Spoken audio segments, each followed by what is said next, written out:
You see this zombie? I'm not gonna hurt it. I'm gonna save it. Because in this world, we waste nothing. You see, meat is more than a food. It's a machine. Many machines. Contraptions inspired by otherworldly beings. Blood is fuel, and with the power of fats, we'll clone mobs from eggs, make flowers from flesh, and build a base with blood.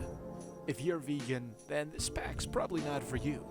Join me as we harness our eldritch wisdom in the mod NEEPMeat. Day 201. There's so much to do, and so little time to do it. Well, we better get started. After doing a little flyover, I've determined that we're in dire need of some major upgrades. But we can't work on an empty stomach. Unfortunately, bread isn't cutting it. Same goes for its occult counterpart, whisper bread. I was thinking of something a little more refined. How about a cake? Milk, sugar, eggs, wheat? Seems simple enough. I swear there are some chickens here somewhere. Sheep, cows, pigs, a couple skeletons, a worm. Ah, here they are. Alright, get in. Welcome aboard. You know, we're gonna have to build a proper landing pad eventually. Anyways, you think the chicken will lay an egg inside the air truck? I'll just give you about 5 minutes. Alright, let's go ahead and make some flour, because only the best cakes are made from the finest flour. Next we'll need to make some blood. Wait, what? And one enlightened brain. I don't remember this being in the recipe. I guess it seems about right. Oh yeah, the most important ingredient! We almost forgot about the egg. And now instead of baking, we're gonna assemble it with this floating eyeball. And there we have it. One delicious, I don't really know what this is. A crone cake. Ignore the screams. It's probably not sentient. Okay. Ugh. Cake's a little dry. You know, we probably need to make this go down easy. Some milk. You can't have a cake or any dessert for that matter without some delicious milk. But we're not savages. We're not gonna drink this thing straight from the source. We gotta take this milk and pasteurize it. That means we gotta make a brand new multi-tank, pour the milk inside, and bring it to a boil. At least that would work if this was a proper heater. No, to boil our milk, we have to make something new. This is a heater. Just the thing we need to bring our milk to temperature. 3 copper coils, 4 iron, a fluid buffer, and one of these organs. This gives us a heater. All we have to do is connect it to the tap. As you can see, it takes transient ichor for fuel, transient ichor being that funny goo that we get from this rock here. We'll place the multi-tank next to the heater, and now we'll take our milk, boil it in this tank, and kill the bacteria or pasteurize it. And now we have 1 bucket of delicious pasteurized milk. But now that I think about it, plain milk is just so basic. I think we can do better. How about we make a pink drink? You know, from the famous beverage place with the coffee and the mermaid. We'll put some milk in here, add a little bit of red, and just a smidge of sugar. Red and white makes pink. All we have to do is extract it. And there it is. 1 bucket of the pink stuff. Given everything we've been collecting, we probably shouldn't drink it straight from the bucket. All we gotta do is take 4 iron ingots, a fluid buffer, and some fluid pipes. That makes this 1 bottler. You pour fluids in and it'll bottle them for you. Alright, so we have our bottler right here, a motor right there. It's not connected to the fuel source. Place our tank down here underneath the bottler, pour in our pink drink, and now all we have to do is supply it with the bottle and connect it to the power. Let's go ahead and make a few bottles. And now for the moment of truth. The motor is running, the bottler has power, the drink is in the tank. Let's add our bottle, and now it should come out. Oh, there it is. 1 pink drink. Now we have everything we need to enjoy our delicious crone cake. Speaking of enjoying, if that's what you're doing, don't forget to like and hype this video. Well, it would seem our little endeavor to make some cake and milk has actually put us out of business. We have no iron left. Plus, for whatever reason, our setup, which is still plugged into power, is not running anymore. In fact, a lot of the stuff isn't working as it should. Plus, for some reason, all of our cows are gone. Oh, no, it's right there. I guess what I'm trying to say is, we need upgrades. Alright, so we're going to extract the last bits of iron here. I just had to replace the motor. For some reason, we had the wrong one. And with these few scraps of iron, we're going to multiply them into more iron than we know what to do with. That's right, folks. We're going to level up our ore processing. And the first thing we need is a crusher. Now, we already have a crusher. A little one right here. We made it on, what, day 5? We're we're gonna take this thing and level it up. Looks like our iron's ready. Got a couple pieces of flint, our iron blocks, and then 4 meat steel ingots all around the base crusher. This makes a brand new device called a crusher segment. As you can see, it is much larger than the standard crusher. And in the center, what look like blades or some type of rotational crushing device. For our brand new setup, we're gonna need about 4 of these. But we'll make do with one just for this example. You know what, this life-giving pond of clear water has been in my way for far too long. It's time to fill it in with dirt. Perfect. We didn't fill in the whole pond because I don't have that many blocks, but this is enough space. Okay, so to assemble one of these, we're going to need a controller.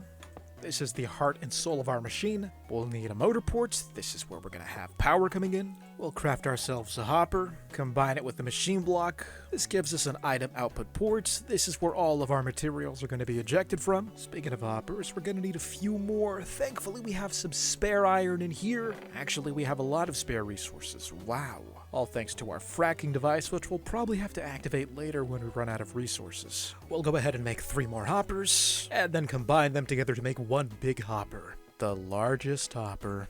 And now that we have our components, it's time to assemble. Bam, plop, pow. And there it is, our glorious crusher. Yes, it's quite a sight. But it has no power. For this, we're going to need a rated power of 300 EJ, or Eldritch joules. I think that's what it stands for. Lucky for us, when it comes to power, we have plenty, although it'll come at the cost of our aesthetics. Oh, you gotta be kidding me. 4 blocks short? Actually, here we go. Oh, perfect. As you can see, the crusher is operational as indicated by the animation. So what exactly can we crush? Well, for that, we're gonna have to go on a mining expedition. And we're taking the chicken with us. Hopefully we find a cave soon. Ooh, that looks like a good cave. Whoa. Hold on a minute, this cave is massive. We can probably pilot in here. Yeah, all right. This is awesome. Look at us descending into the depths. All right, we're ready to mine. We have 2 drills with us. We have the assault drill. This one is more of a weapon. And we have our drill chassis, which is a classic drill. Now, the drill chassis won't work unless we have this little guy, a little refresher, our compressor scudder. We'll give him some coal, and he basically follows us around. Ow! What the heck was that? Why did I jump like that? Anyways, let's mine some copper. Ooh, we got iron. Lots of iron. Alright, I think we're done here. And of course, it's nighttime. Why wouldn't it be anything else? Better wait for the morning. Ah, it's another beautiful day in our Minecraft world. Alright, let's go home. Alright, so we were talking about upgrading our ore refining. That's why we built the crusher. And the reason we needed ore for the crusher was to demonstrate this. We're going to take 4 iron ore blocks, drop them in the crusher. You can probably assume what's happening in here. They're getting pulverized. As you can see, our iron ore is being broken down into crushed raw iron. We threw in 4 but got 7 back. Now, as of right now, each of these 7 would represent 1 iron ingot if we were to smelt them. We're going to take our crushed raw iron and refine it even further with the setup we made in the last video. Just a little recap, you take the ores, you dump them in a basin of eldritch enzymes, and they get dissolved into iron fat. That iron fat is going to get cleaned in our small trommel and pressed into ingots with our pressing basin. Now, why do we need to do this? Couldn't we have just put it in a furnace? The beauty of refining ore is that we get to squeeze the most out of our materials. We threw in 7, and because we refined it even further, we got 10 back. Mind you, we started with 4 iron ore blocks. 4 of these, we got 10 of those. And it's all thanks to our refining system, but this is like level 1 refining. We can take it so much further. Imagine getting 10 iron ingots from 1 iron ore. That is our goal, and to do that we have to upgrade this even further by adding more crusher segments. God, these things are expensive. Alright, we have 3 crusher segments. Let's go ahead and add them to this machine here. Then we'll add the largest hopper on top, and as you can see, we have what is a much more impressive machine. Those extra layers aren't just for show. So according to the projector, not only does adding a crusher segment increase the efficiency of this machine, I also think it increases the output. We're about to find out. So we have this plugged in, all the components are moving. Let's see what happens when we drop 1 iron ore inside.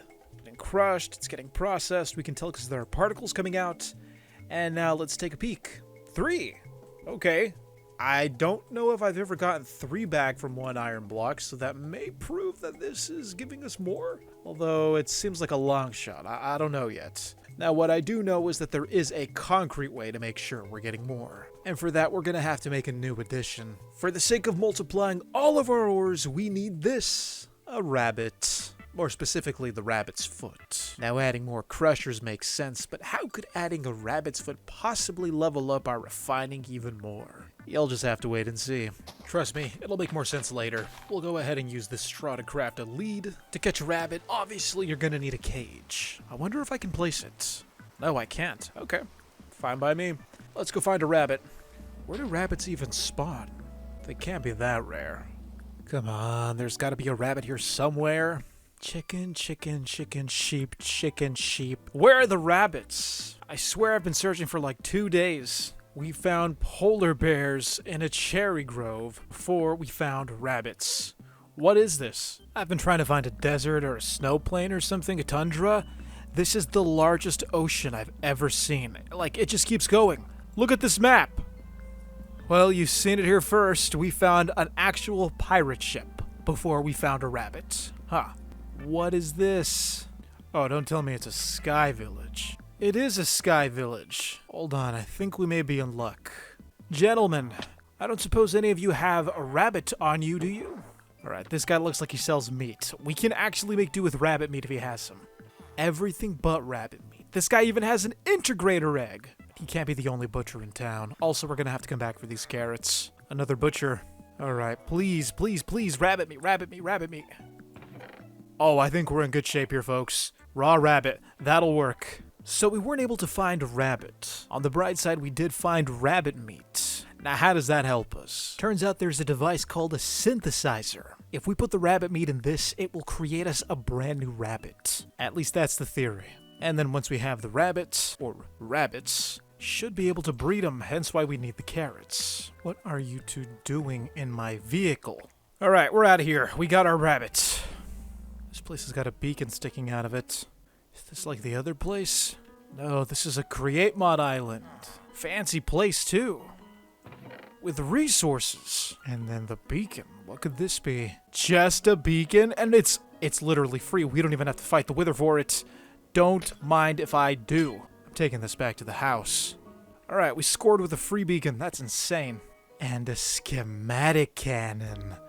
We are going to use this schematic cannon. Oh my god, yeah, that's coming with us too. If you don't know what a schematic cannon is, you are in for a treat. 2 schematic cannons. 3 schematic cannons. Oh my god. Alright, I think we're good here. Now you're probably wondering what the schematic cannon does. If you don't play Create Mod, don't worry about it. I'll show you later. That's going to be pretty important for our plans. Well, it only took us like 3 days, but we finally have what we were looking for. At least, in some form. Fingers crossed this is actually going to work. As for these, we'll just set them here for now. Alright, let's make a synthesizer. Alright, so here's what you're going to need. 2 enlightened brains, a biomechanical component, a meat steel component, and a meat steel block. And of course, you can't forget a little bit of blood. Well, there it is, folks. Our synthesizer. I don't know how to say the first part. A viperous synthesizer? Let's see what this looks like. Okay, it's bigger than I thought it'd be. So all we have to do is put meat in here. So since our rabbit meat is pretty rare, we'll go ahead and test this with something simple like a zombie. I think rotten flesh should do it. Let's see if we can get one. And so far, nothing. I don't know how this works. Okay, I just looked it up. When it comes to making eggs, well, we're way off. The process is a little more complicated. To get started, we're gonna need a brewing stand. On top of that, we have to take a little nether excursion. After all, we can't really use the brewing stand unless we have blaze powder. Thankfully, we have a blaze spawner over here, and I got my meat gun, so hopefully this will go well. Hopefully. There we go. Ah! Don't die, don't die, don't die, don't die. Oh my god. Okay, we survived the fire and got 1 blaze rod. I kind of want another, though. Oh my god! I can't afford the fire! Alright, we got 4. That's plenty. Let's go.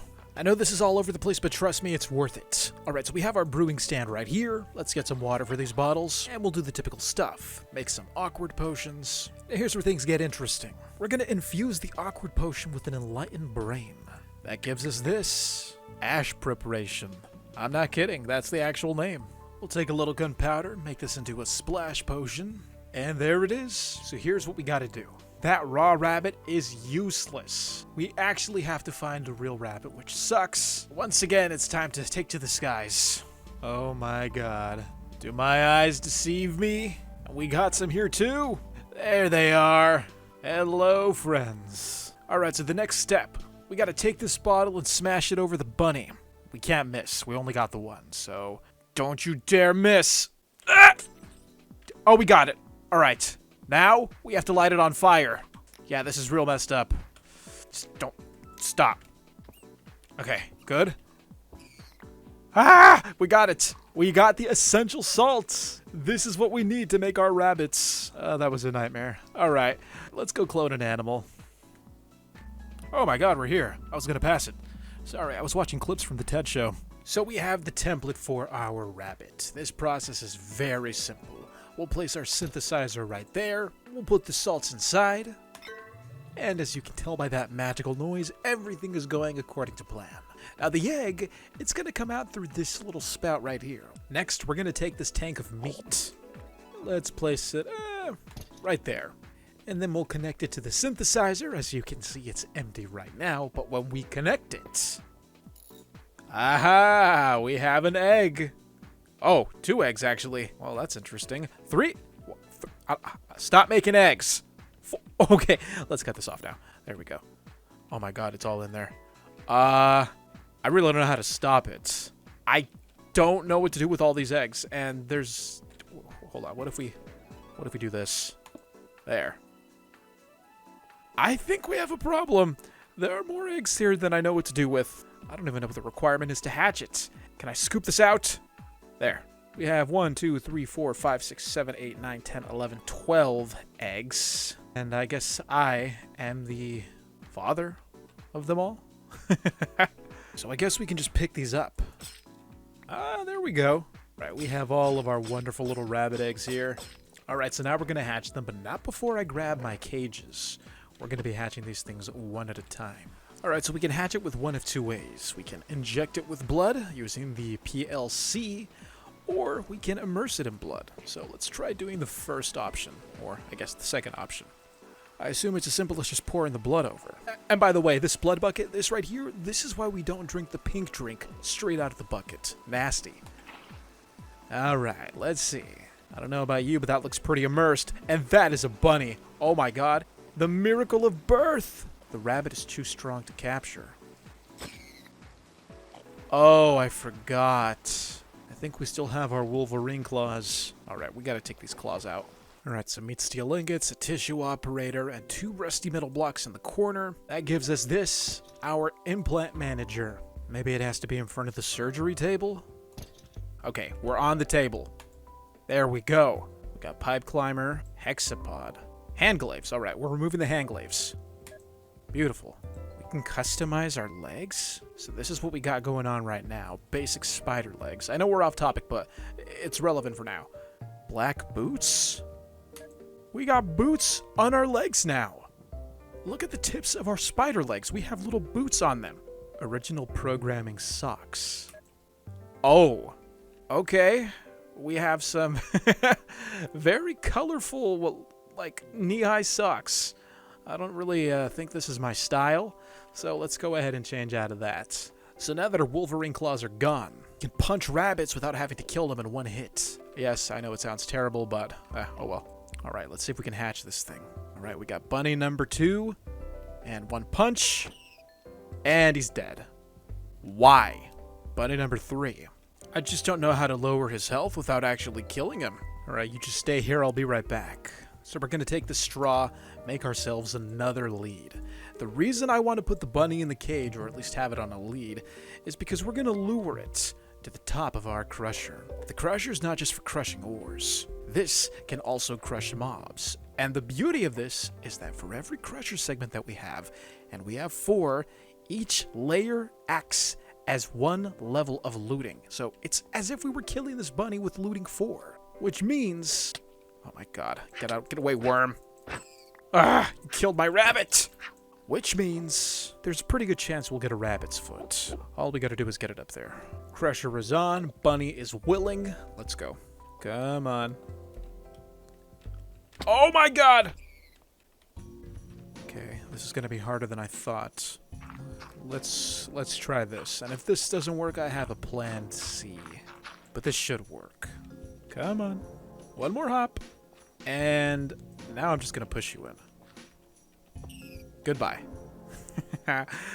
And hopefully we'll have a rabbit's foot at the bottom. Nope, not yet. This process was a lot of trial and error. The rabbits were stubborn. I mean, seriously, some of these guys refuse to get into the crusher. Just get in there! Egg after egg. It took a while. I went through half of my eggs when I had to Google search it. Turns out that rabbits only drop paws if they're killed by the human's hand. So at least in this instance, our machine was useless. Come on, man. I've gone through almost all the eggs. Just give me one rabbit's paw. Just one. And we are out. Thankfully, we have enough goop to make more eggs. Such a disgusting but necessary process. Ah, we got one finally. One rabbit's foot. Let's see if we can go for 2. And we have 2. Beautiful. Alright, we're ready. Now, why did we want the rabbit's foot? And how's it going to help us with our ore refining? Well, like I said before, the entire purpose of this is to increase our ore output, which we can do by crafting one of these. 4 biomechanical components, an iron block, 4 meat steel ingots gives us this. A meat steel machine block, and it doesn't really look that special, but it's part of a much grander crafting recipe. The last thing we need is a zombie. Shouldn't be that difficult. Alright, we gotta trap the first zombie we see. Come on, zombie. Where are you? Yeah, that's crazy. They're usually, every night like clockwork, always harassing me. And then when I finally need a zombie, they're nowhere to be found. We have a volunteer. Back up, man. I'm not ready for you yet. Ah, perfect. Right, just gotta make sure the coast is clear. We'll place this right there. Alright. Ladies and gentlemen, I give you the lucky one. Isn't it just a handsome thing? I'm pretty sure it's not alive. Well, maybe. We're probably going to make another one later, but for now we'll stick with one. Now as to the reason we wanted this beauty, just take a look at that description. Plus 10% chance of extra outputs, max 20. In short, if we apply this to our crusher, we're going to get more resources for every block that we throw in. All we have to do is power him. Let's go ahead and make more of these vascular conduits. That's the only way we're going to be able to connect the thing. And once we make the connection, as you can see, it starts squirming with joy. It's never been happier to receive more power in its life. At least that's what I think it's thinking. You know, I can't really tell, you know, with lack of mouth or eyes or any means of providing any facial expression. So the lucky one has now empowered our crusher, meaning we're going to be able to get more output from this. Let's throw some ore in and see how much we get. We're down to our last deep slate iron ore. We'll throw in 5, but now that we have the lucky one, let's see how lucky he really is. 8? Well, he's not that lucky. That's why we have to add a second one. When we add a second one, big game changer.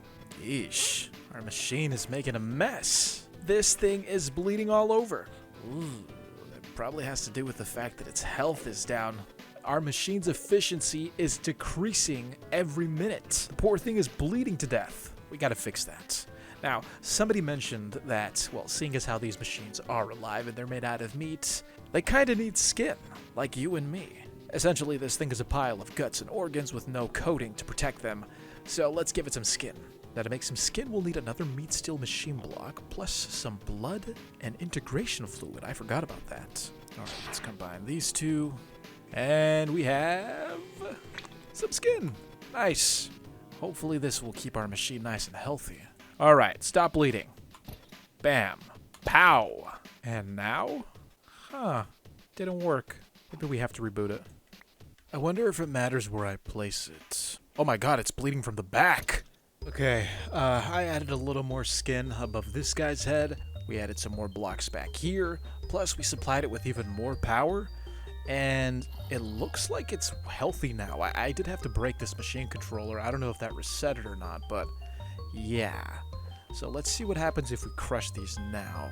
It was operating at like less than half of its efficiency, so maybe we'll get more out of it this time around. And we still got 9. Okay. Alright, I got a second lucky one right here. It maxes out to plus 20% output, so this is the 10, and this one will make 20. Just want to make sure that we're getting the most out of this machine here. Let's connect it to some power as well. You can join the little dance party his buddy's participating in. And there we go. Is it me, or does that one seem to be moving more than that one? I don't know. We got 4 iron ore to crush. Let's see how much we're going to get back from this. 1, 2, 3, 4. 8! Wow, that actually doubled it. Okay. Yeah, this is a pretty morbid looking thing, and for some reason, this one looks a little more redder than that one. I wonder if that's intentional. So as things stand, we are in a good spot. We have the means of crushing our raw iron, but the fun doesn't stop there. Naturally, the next step would be dissolving this in eldritch enzymes and having it processed through a trommel. But what if I told you that this could be crushed even more? We're gonna have to crush this raw iron into dust now. And to do that, we have to make this a ball mill drum. As you can see, this is comprised of 4 circular items. This is a meat steel ball, and we get that by smoothing out a meat steel component, and we go about that through a very simple process. If you guessed dumping it into the crusher, then you are correct. We're gonna dump all of them in there. So these are gonna get crushed and pulverized and, I guess, smoothed or rounded out. The meat steel balls. Alright, we have 12 of these things. Let's go ahead and bind them together. 4 meat steel balls and a meat steel component gives us this. A very large... Can I even place this? No, I can't. Not like that. Some very large ball mill drums. Look at the size of these things. And it makes me believe that we're probably going to have to make some new buildings because we're just running out of space here. We got so much going on. We have our temporary spot for our crusher. We have our barn. We have what used to be our ore refining room. It's just getting so messy. We don't even have a place to park our air truck. I think we're going to have to make another structure before we take this any further. But first, these things got to go. They're just annoying me. I will keep the leads, though. So like I was saying, we're going to have to build a new base. And to do that, we're going to use these things. I mentioned how important these were earlier, how significant they can really be. And the fact that we have 3 of them makes it all the better. These are schematic cannons. And when you combine these two, I'm talking about the schematic cannon with the schematic table, you can do incredible things. Essentially, this thing builds bases for you. Let me show you how it works by collecting some sugarcane, converting it into paper, and when we combine the paper with light blue dye, we get this, an empty schematic. Essentially, the empty schematic is a blueprint, and with this blueprint, we're going to plug it into the schematic table. As you can see, you'll find something by the name of base, and another item by the name of claw. Both of these items are designs I've made in a separate world, which we can bring into this world by simply downloading them into our schematic. Looks like our designs are ready. This design I'm about to show you is 100% custom. I didn't download it from anywhere, I didn't base it off of anything, and you're about to see what it looks like. Take a look at this. A holographic preview of what will be our base once we supply the cannon with all the blocks we need to build it.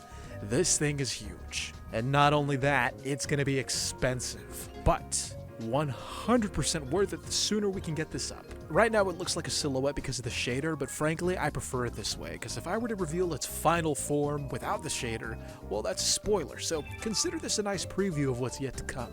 This is our goal, and we have to start now. So here's what we gotta do. We're gonna take our schematic, plug it into the cannon, and once we're done crafting this book, we'll take it to the cannon and plug it in as well. And as you can see, the book has been converted into something new, a material checklist. In this book, we have a list of everything we need to build our base. This is the checklist that we have to supply to the cannon in order for it to start building. And then the last thing we need, in order for this cannon to work, we have to supply it with gunpowder. Now these days, gunpowder is in short supply. Thankfully, we have a means of cloning mobs. All we gotta do is get this thing to spawn, like 30 creeper eggs, and then we're in the clear. So to sum it up, it comes down to this. We need our building blocks and lots of gunpowder. Now where do we actually want to build this? Guess we could put it here next to the village. That'd probably be ideal. Or we could put it here. You know what? I'm thinking the village. Let's move this over. Okay, I think that looks nice and centered here. These ladders are how we'll get up, and then this is the middle point right here. As you can see, it is perfectly aligned with our path. All we gotta do is get these gross trees out of the way. Alright, trees gone. Let's lock this in by placing the schematic in the cannon. Take a look. Nice and centered. So now that we have the foundation ready, I think it's time to start collecting more materials. And even though I wanted to build a structure that could house our ball mill drum, I think it's worth it if we build this first. That way we have more materials to gather from this to contribute to our build. I guess it's time to claim a little more land. There we go. Now we have space to build. Now, like all of our machines, this is gonna need a motor. But something like this isn't gonna cut it. We could try an advanced motor. No, that's not gonna cut it either. For this, we gotta go big. We'll take a meat steel block, 2 advanced motors, and then from there, we'll combine them all. Last but not least, we'll inject a little bit of integration fluid, and with this, we have ourselves a brand new device. This is the large motor, a name that this device truly earns. Look at the size of this motor. Now, I'm not really that well informed on the technical aspect of this. Not really sure if it has a higher transfer rate for power or whatnot, but hey, bigger is better. Alright, if you take a look at my hotbar, I'm pretty sure we have everything we need to assemble this thing. I guess this spot is as good as any now that we have it all filled in with dirt. Plus, I did a little deep dive. The large motor has a max output of 2000 EJ. The regular motor, that has a max output of 800. So yeah, you can definitely deliver a lot more power with this one. So obviously we need the machine controller. This is the brain of the whole operation. Motor port here, the item input port right there. This is where we're going to dump our crushed ore. And then from there, I think we just attach these like that. You know, I'm kind of figuring this out as I go. And then obviously this looks like an exit. So we'll put the output, and this is where we'll collect our ore dust. All we have to do now is just plug it in and see if it works. And we have a worm. Oh boy. Right, I think it's clear to me now that we need a buffer. There we go, now we're in business. So the ball mill drum is rotating. Seeing as how I'm all out of raw iron, we're going to give it a test with a different ore, copper. So, we have 22 copper ore. Let's go ahead and dump these 22 blocks into the crusher. Maybe copper wasn't the best example. I forgot that you get multiple copper from one block. Of the 22 we threw in, we have a stack and 11. We'll try that again with a different ore, but for now we're going to process this even further. Let's take this crushed raw copper, throw it in here, and now this is going to get pulverized in the ball mill drum. Let's give it a couple minutes and see how much we get. Remember, we started with a stack and 11, 3 ball mill drums. It's only going to process 3 of these crushed copper at a time, so the more you add, the more you can process. Also, I think if we gave it more power, it'd spin faster. That can probably decrease the processing time. It is a beautiful morning. Let's see how much ore we have now. Oh, it's empty. So we had a stack and 11, and now a stack and 24. Honestly, I was expecting a little bit more. But hey, we can't get greedy. We're gonna have to go ahead and make more of these potions here. That's because opportunity knocks. See that? See what I see? That's our ticket to getting all the gunpowder we need. Throw it on the creeper, and now we have to set him on fire without burning everything down. We can do it like this. We'll just break that. Come on. Shoot, he's smarter than he looks. There we go. The race is on.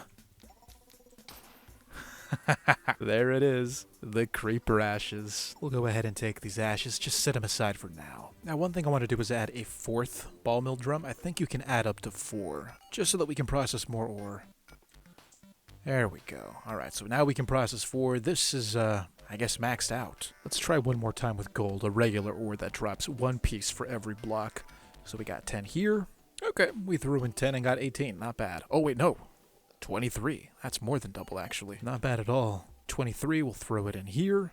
It's processing 4 pieces at a time now. And now we have 26. And some redstone for some reason. I don't know what that's about. Well, I guess it's fair considering we started off with 10 blocks and ended up with 26 dust. So how do we process it? Well, definitely not in this. This is yesterday. No, this is last year's setup. I mean, come on, look at the size of this trommel. It's tiny. Thankfully, the trommel has a big brother. Unfortunately, the trommel's big brother is, well, it's a little resource heavy. Well, I guess we better go mining again. Ooh, a cave. Nice. Hopefully this place has a ton of iron. Yeah, this is a pretty decent cave so far. We'll skip out on the copper. I think we have plenty of copper. Not a single speck of iron, though. I don't know what it is or why iron is so rare now, but it's going to be 1 block. Oh, I've never been more happy to be wrong. 9 iron blocks. That's got to be at least 20 iron dust. You know what? This is actually turning out to be a pretty decent cave. I just hate these skeletons so much, man. But I guess prices have to be paid for greatness. Alright, so we have returned. We have our iron. Let's go ahead and process it. Give it a couple minutes. Oh my god. We got a ton back this time. Jeez. Hopefully we can multiply this a little more. Okay. Stacking some change. That's pretty good. All we have to do is process a little bit of this. Honestly, I don't want to process the whole stack, because I feel like once we get our trommel going, we're going to want to process it in the upgraded setup. Yeah, I think we'll do that. We'll just process the bare minimum to construct the next addition to our machines. Okay, let's make a trommel. A very expensive crafting recipe, but I think it's going to be worth it. Well, there it is, folks. This is the before. You see the small 2-block trommel. And this is the after. This is the large trommel. And you know what? It kind of looks like some type of futuristic sleeping pod, but couldn't be further from that. That cage inside, just like the cage in here, it's going to rotate to refine all of our ore. Now the question is, how do we incorporate it into this? Because everything aside from this little one is still good. Let's not get ahead of ourselves. First, we have to craft one of the controllers. Now, one thing I feel like I haven't highlighted is the usefulness of the machine controller. You click the question mark, and then you click the name of the device you're about to build. In this case, trommel. It tells you everything you need. So we have the large trommel, we'll need a fluid input, a fluid output, an item output, and a motor port. Okay, so we have a few of these blocks. So as you can see in my hotbar, once again I have everything I need to build this trommel. Oh my god, these pipes are annoying. For the sake of demonstration, I'll build one here. Okay, we'll have this like that. Perfect. And I can't really tell which is the front end and which is the back. Guess we'll have to guess. Put our output here. Actually, let's put the motor port here and the output there. Our machine controller on this side. Fluid import here, I guess. This should have turned green though. I feel like we have everything. Oh, we need an item output. Yeah, I forgot that sometimes trommels can spit out byproducts. Alright, we got the item output. This part doesn't really matter. We'll just put this here. And now it should be operational. Alright, green light is good. Let's give this puppy some power, and hopefully we don't overexhaust our entire power system, because we got 2 big things plugged in already. 1, 2, 3, and fingers crossed we don't get a worm. Oh, I forgot we need a motor. Oops. I can't wait to have our base built, because this setup is kind of ugly. Alright, here we go. Bam! And that is a worm. We'll put the buffer here, and then the machine controller here.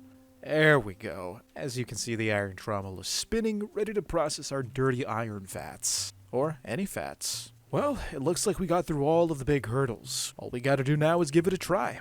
It pains me greatly having to disassemble this, but we need to do it. We have no choice. Alright, so now we're going to try it with ELDRITCH enzymes. I just have to drain this tank of pasteurized milk. I'm not trying to dismantle this whole thing yet. We don't even know if it's going to work.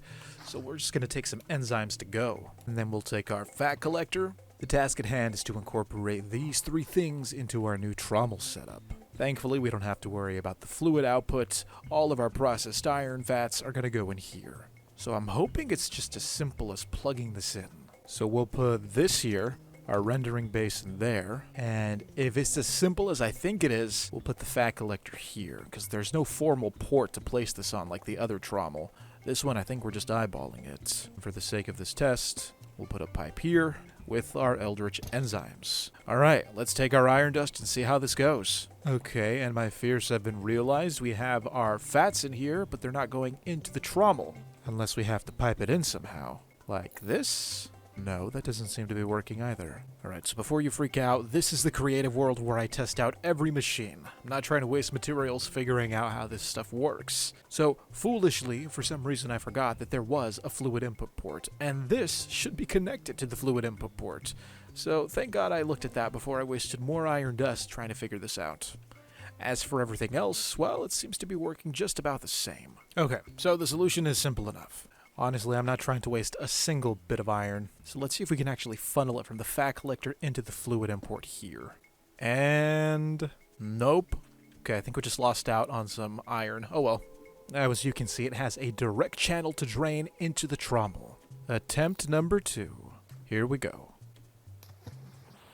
I think it worked. The iron fat is inside, although it's not going in the trommel. These machines are so confusing. That's the problem. It needs a minimum of 100 power, and we're stuck at 94. For the sake of demonstration, let's just cut one of these off so that we can get the power quickly. Hopefully that'll raise it. Oh, and there's the fat. That should do it. Now what I want to know is if it multiplied our iron fats. So we had about 111 in there. Still 111. Okay, let's try a larger quantity.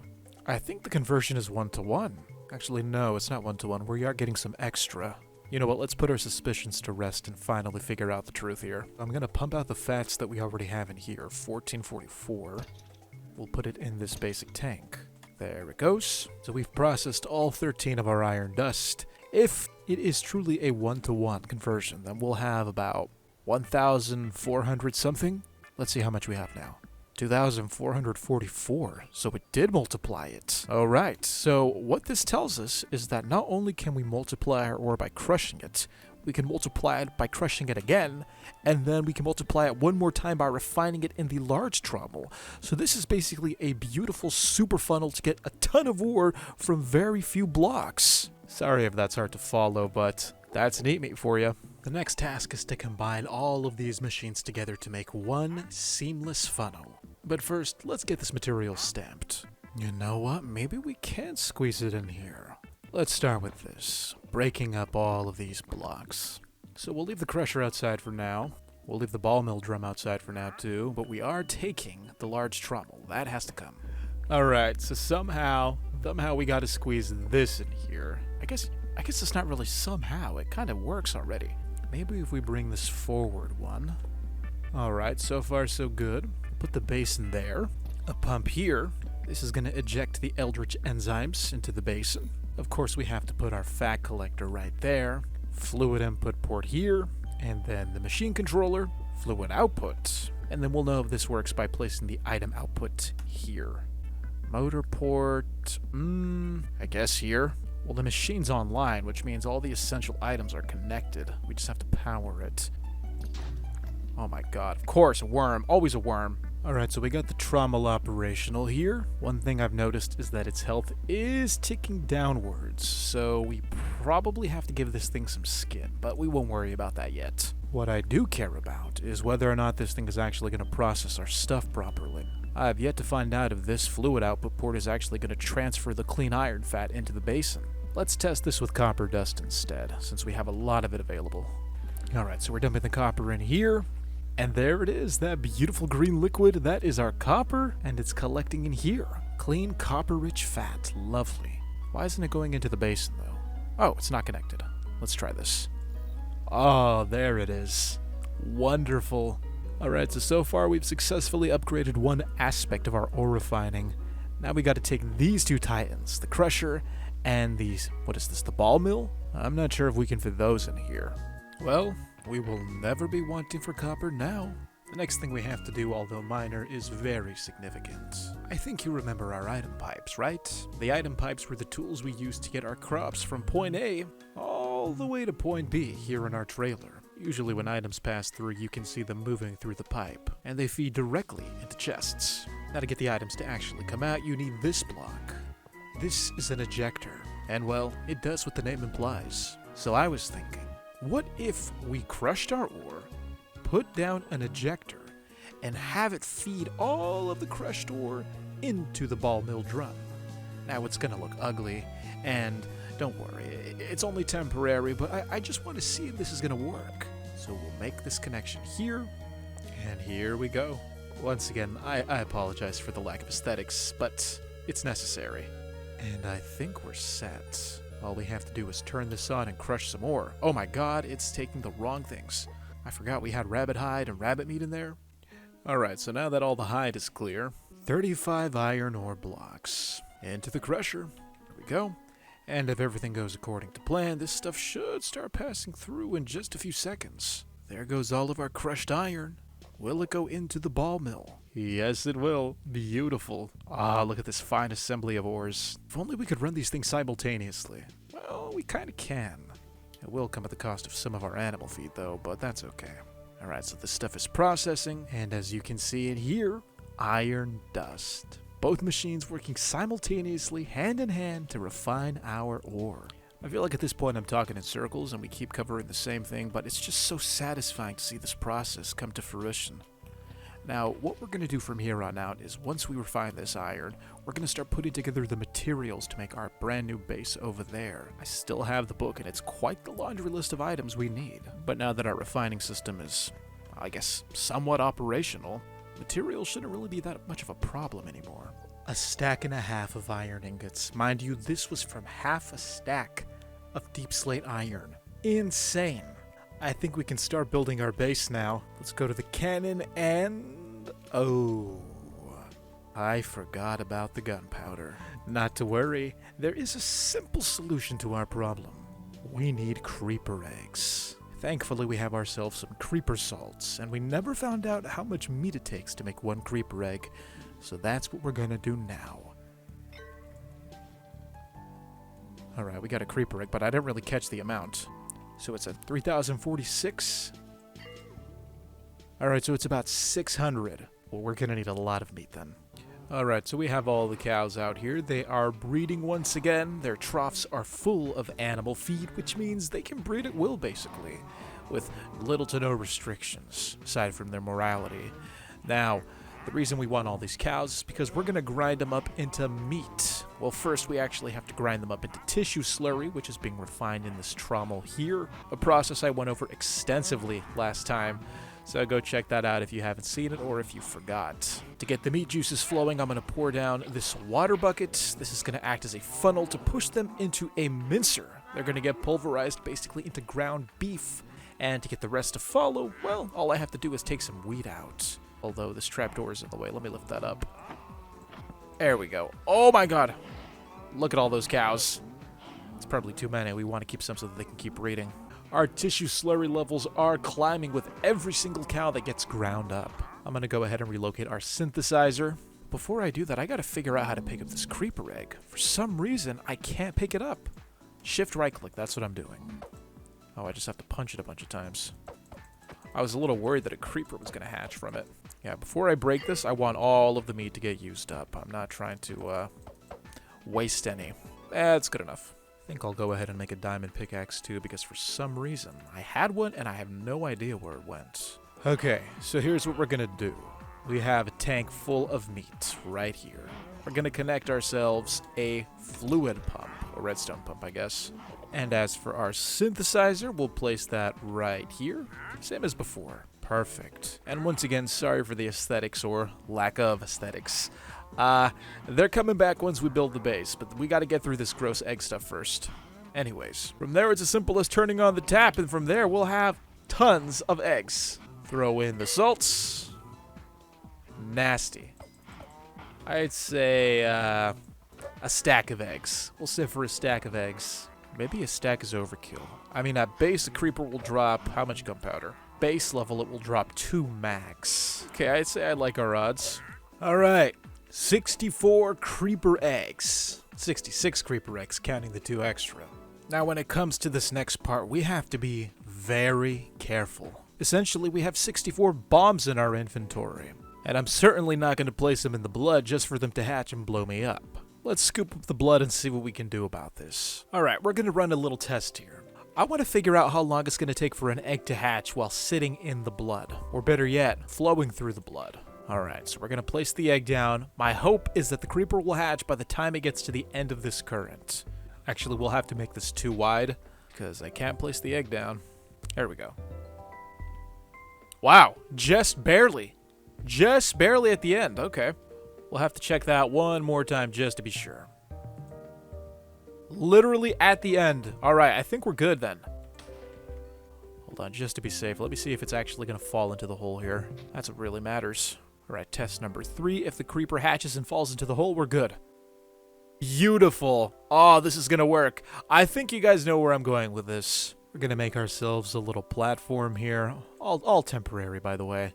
And we'll have the creepers flow down the blood current and into the crusher. And like I said, the crusher, according to the projector, when combined with our lucky ones, this machine basically has looting 2 on it. In the beginning, I mentioned that each segment was a level of looting, and that was completely wrong. It was the lucky ones. The lucky ones add looting to it, so disregard that part.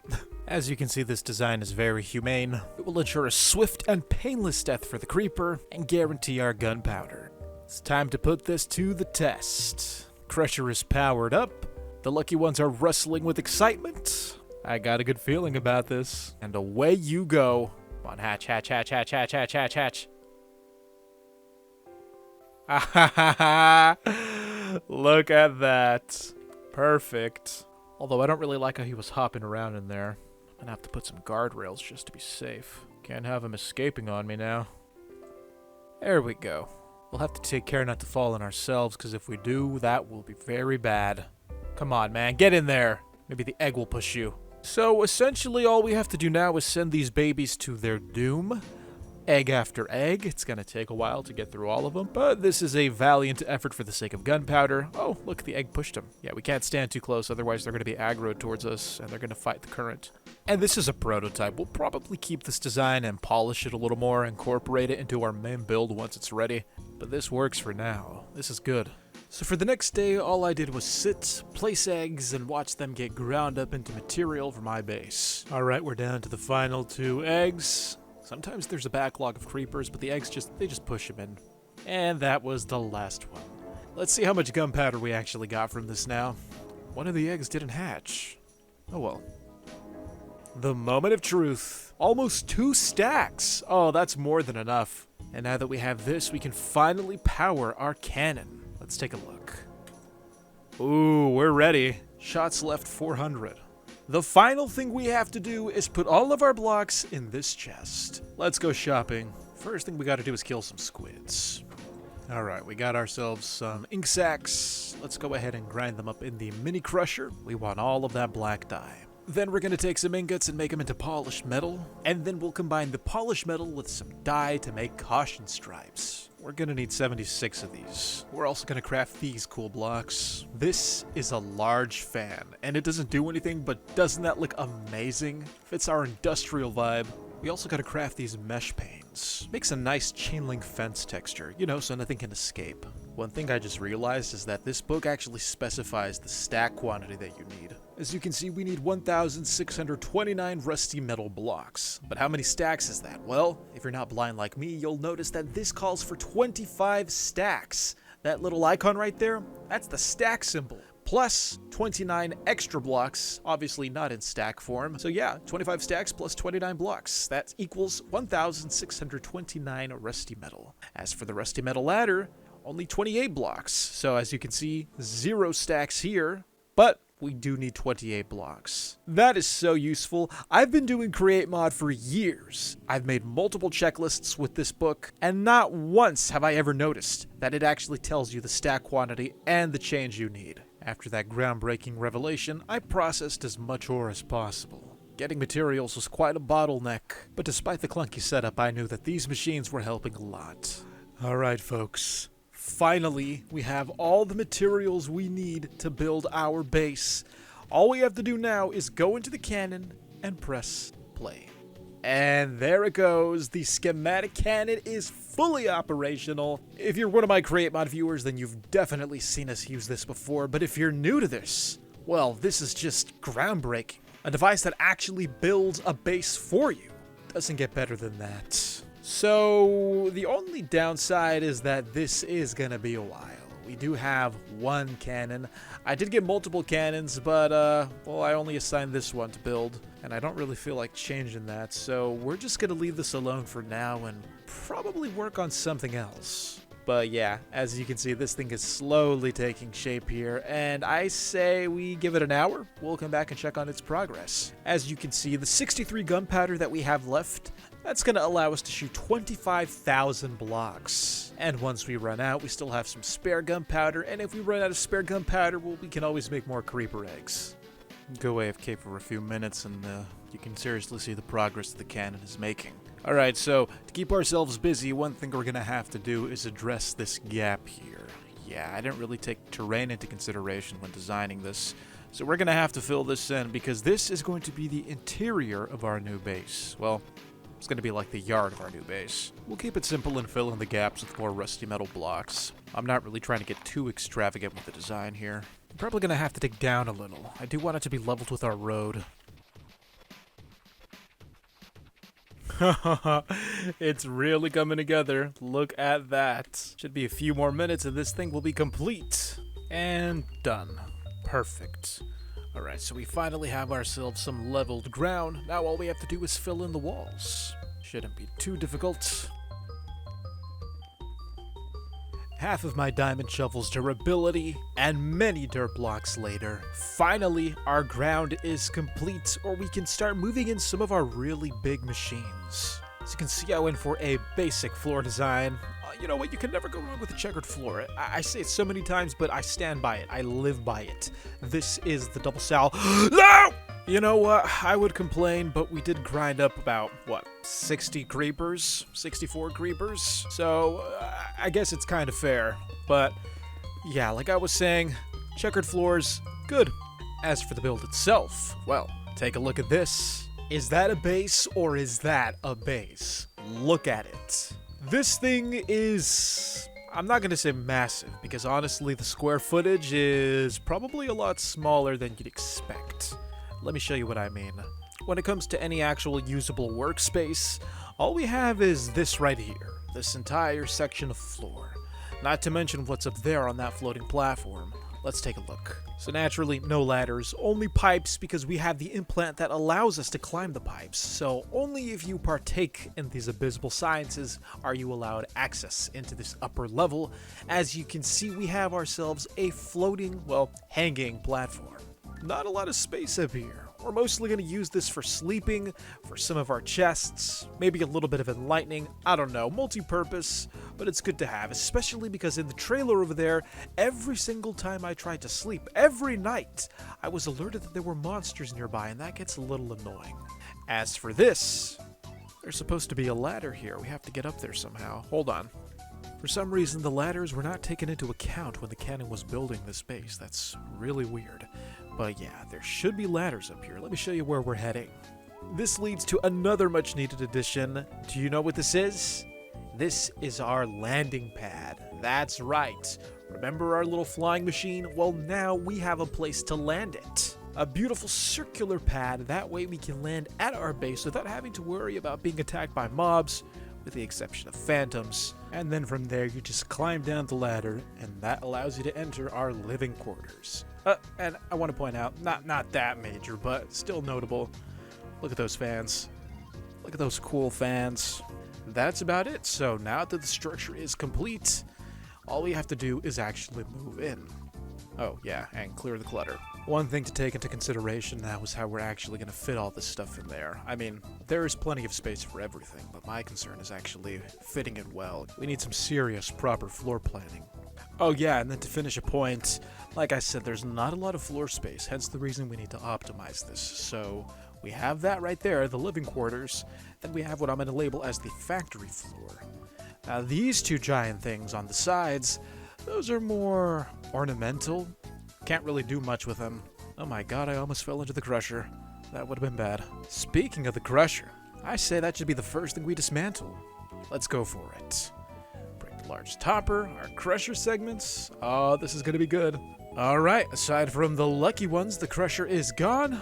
All we have to do is break this dirt staircase down, and then that should provide us a better view of the new base. These things were always a hindrance, but what are you gonna do? You gotta get up there somehow. Looking at this now, it's not as centered as I thought it'd be. I think it's because of the tank right there. If the tank was gone, it'd probably look more centered. Oh well, we'll make it work. let's go ahead and make some metal barrels. We're going to stick to the industrial vibe even when it comes to our storage. And I guess we can place some here? Yeah, that works. Actually, wait, I think we can stack these. Yeah, and they connect. Look at that. All right, double chest. Double barrel. Now for my lighting, I wanted something a little more industrial looking, but we'll just have to settle for torches. Kind of short on materials again. Alright, so here's what we're gonna do. Like I said, we're moving all the stuff over, including this advanced integrator and its pylon. Now, I kind of designed this entire base with the intent of having the advanced integrator be the focal point of it all. Kind of like an elaborate holding center for it. Check it out. Put this in the middle. Isn't that just fitting? Right in the middle? You can barely see it, but if we add some lighting, it'll light up nicely. The only problem is that I'm worried it's going to get in the way, but we still have plenty of space here. Albeit we haven't added any of our stuff yet, but I think we'll keep this here for now. As for its pylon, right there. For our ore refining, why don't we just keep it streamlined? So we'll have it start right here at the crusher. We'll assemble the rest later. I just want to see how this is going to look. And then after that, we'll have to move our ball mill drum, which has 53 raw iron. Oh my god, I gotta cash that in. Oh my gosh, it breaks my heart having to break these, but we gotta move them. We'll have the item output here, and then an item input there. I think that should be good. Actually, let's raise it a block. And then this will feed into the ball mill drum. We'll put the item ejector there, and the reason I put them so close together is because honestly, I'm not trying to use that many item pipes. Nice and easy. Can't forget the motor ports, plus our very large motor. And honestly, I'm starting to like the way this looks. It's very clean looking, actually. More than I thought it'd be. Oh, I almost forgot to add the lucky ones. Hold on a minute. Put these here, and then a little bit of skin just above their heads, just to keep it from bleeding. The next thing that's stressing me out is figuring out how I'm actually going to wire all of these vascular conduits. I want to keep it clean. I want to keep it simple. I'm not trying to have this messy look in my new base. Although, to be honest, the messy vibe would fit the aesthetic of an organic Eldritch factory. But you know what? No. I'm committed, but not enough to compromise my basic standards. So far, so good. I can get by with this.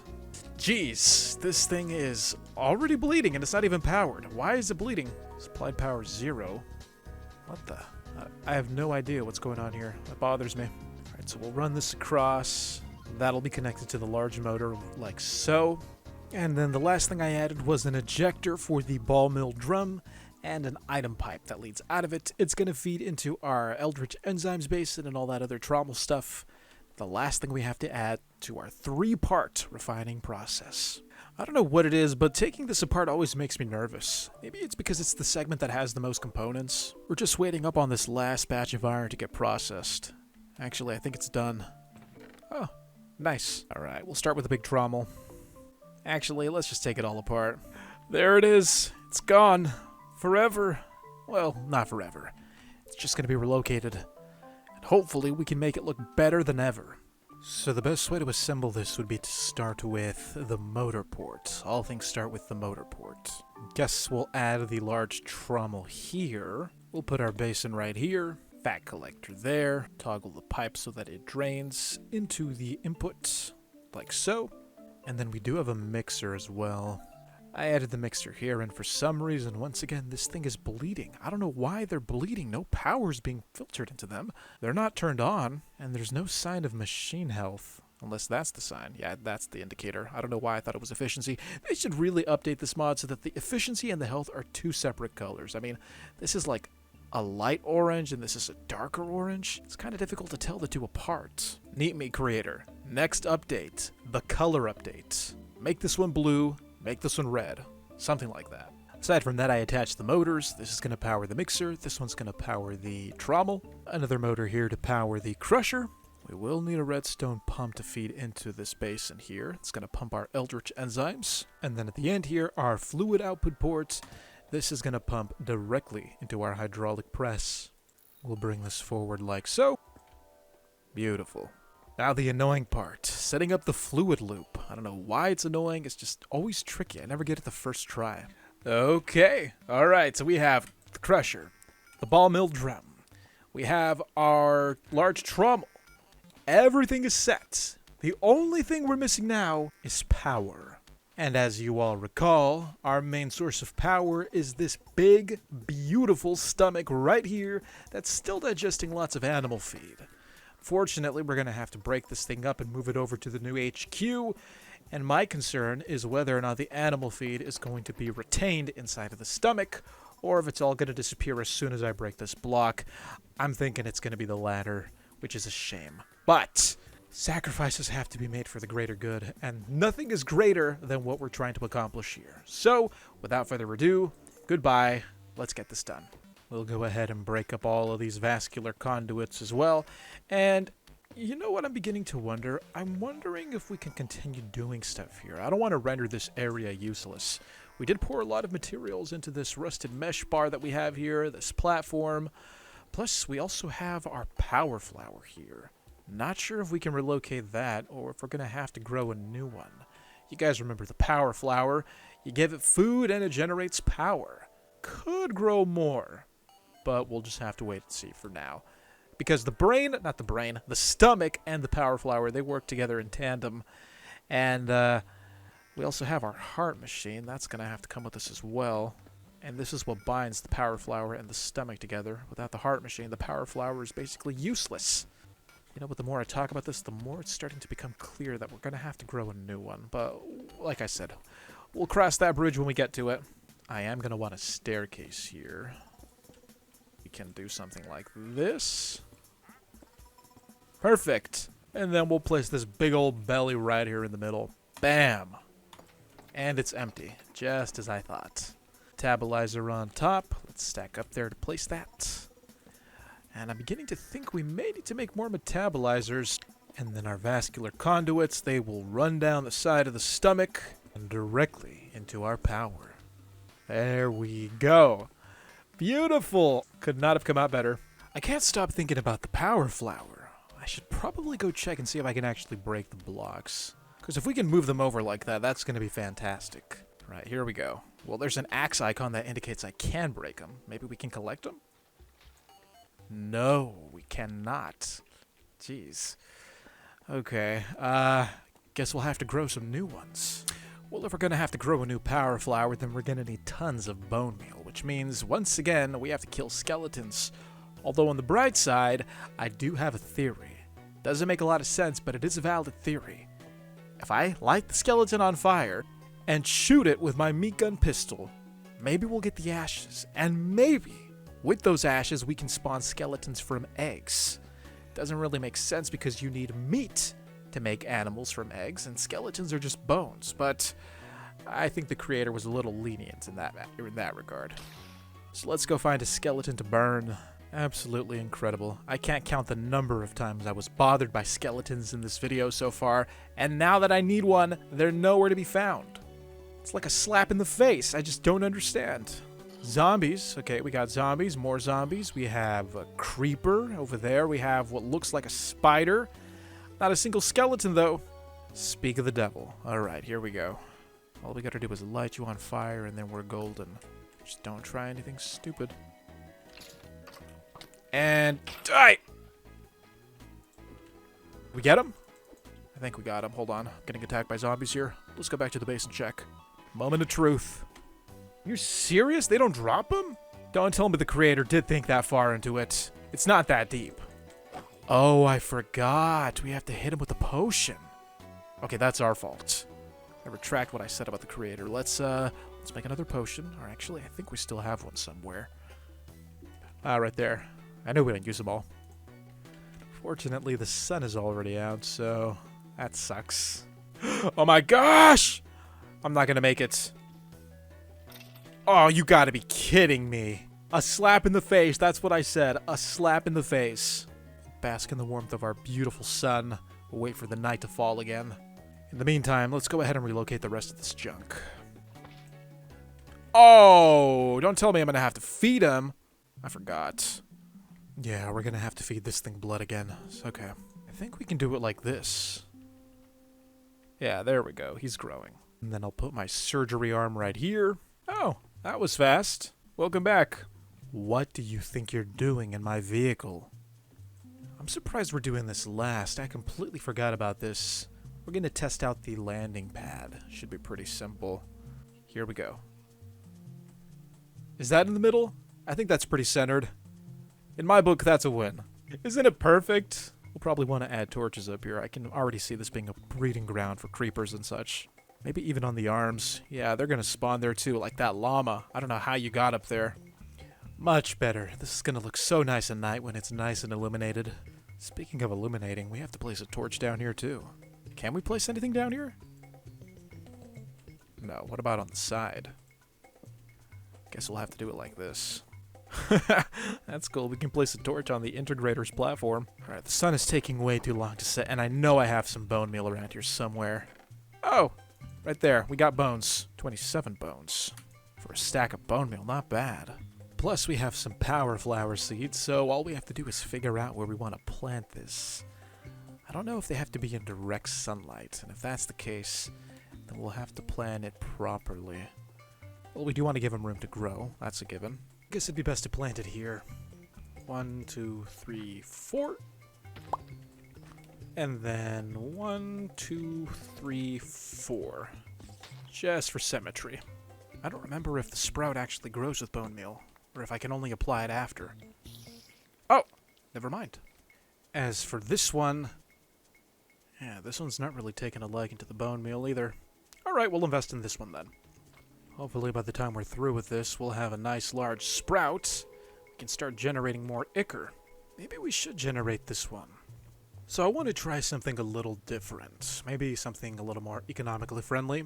For our last power flower setup, we were feeding this thing meat. Lots and lots of meat, or at least animal feed. And every time we fed it, it would generate power, or transient ichor. But it could generate power in other ways.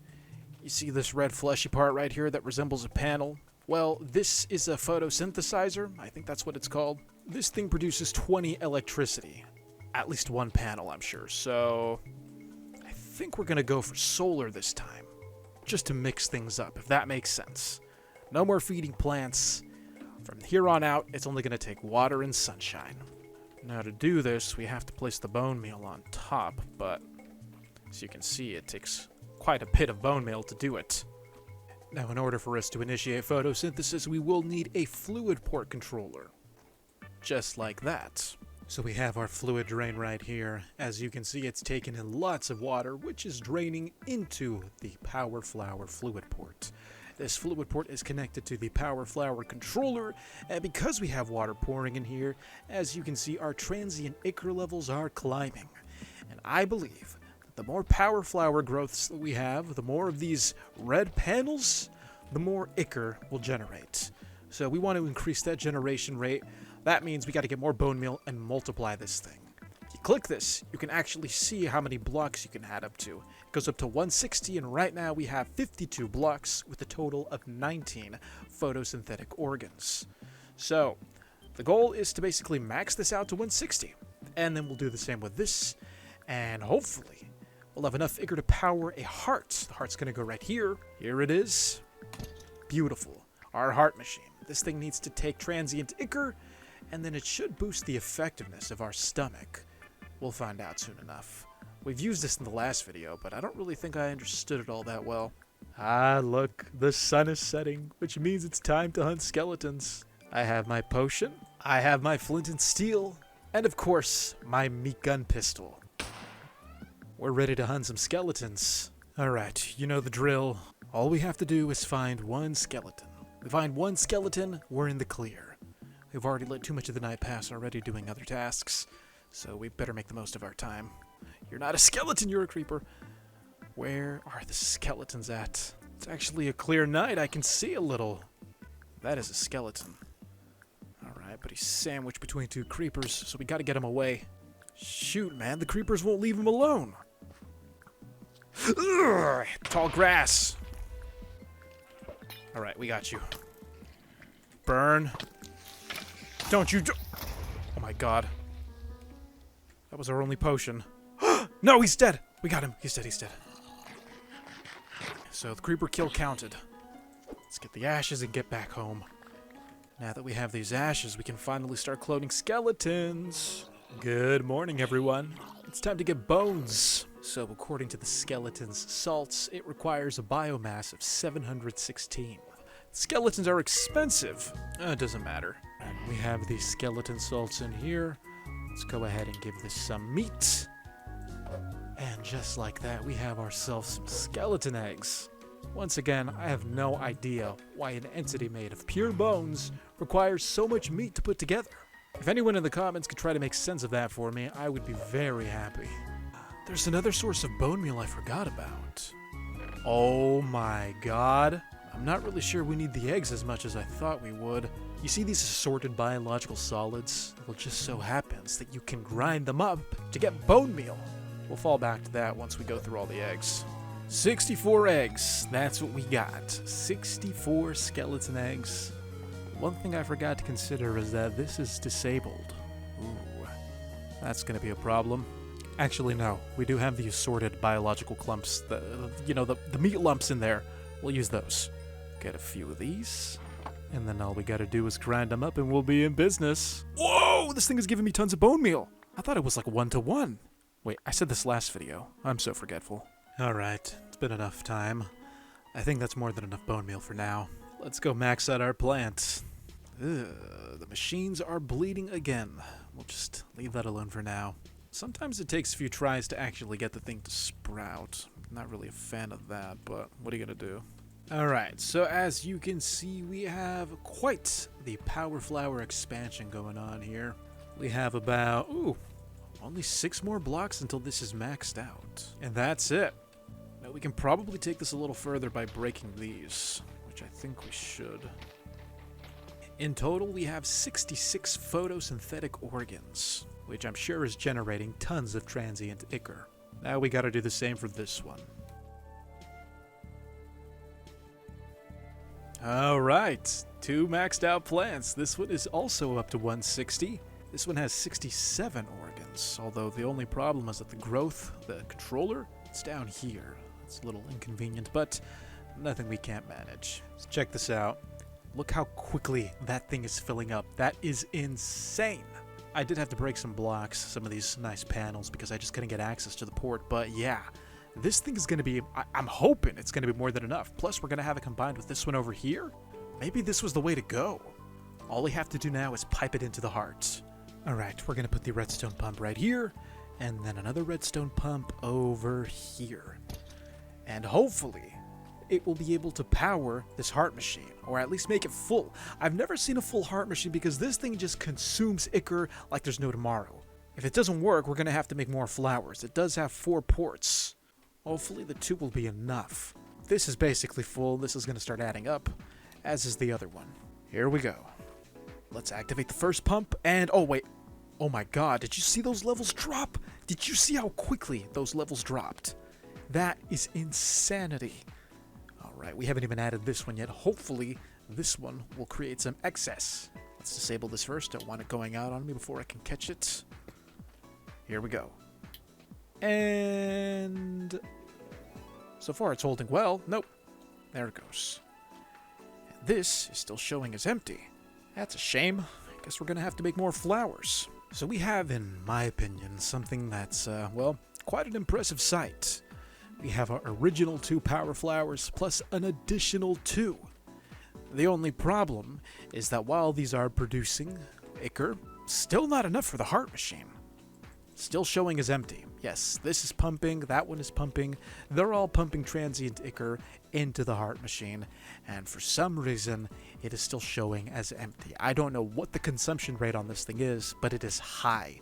Very high. Makes me wonder how many more of these flowers we have to build, if we should even build any at all.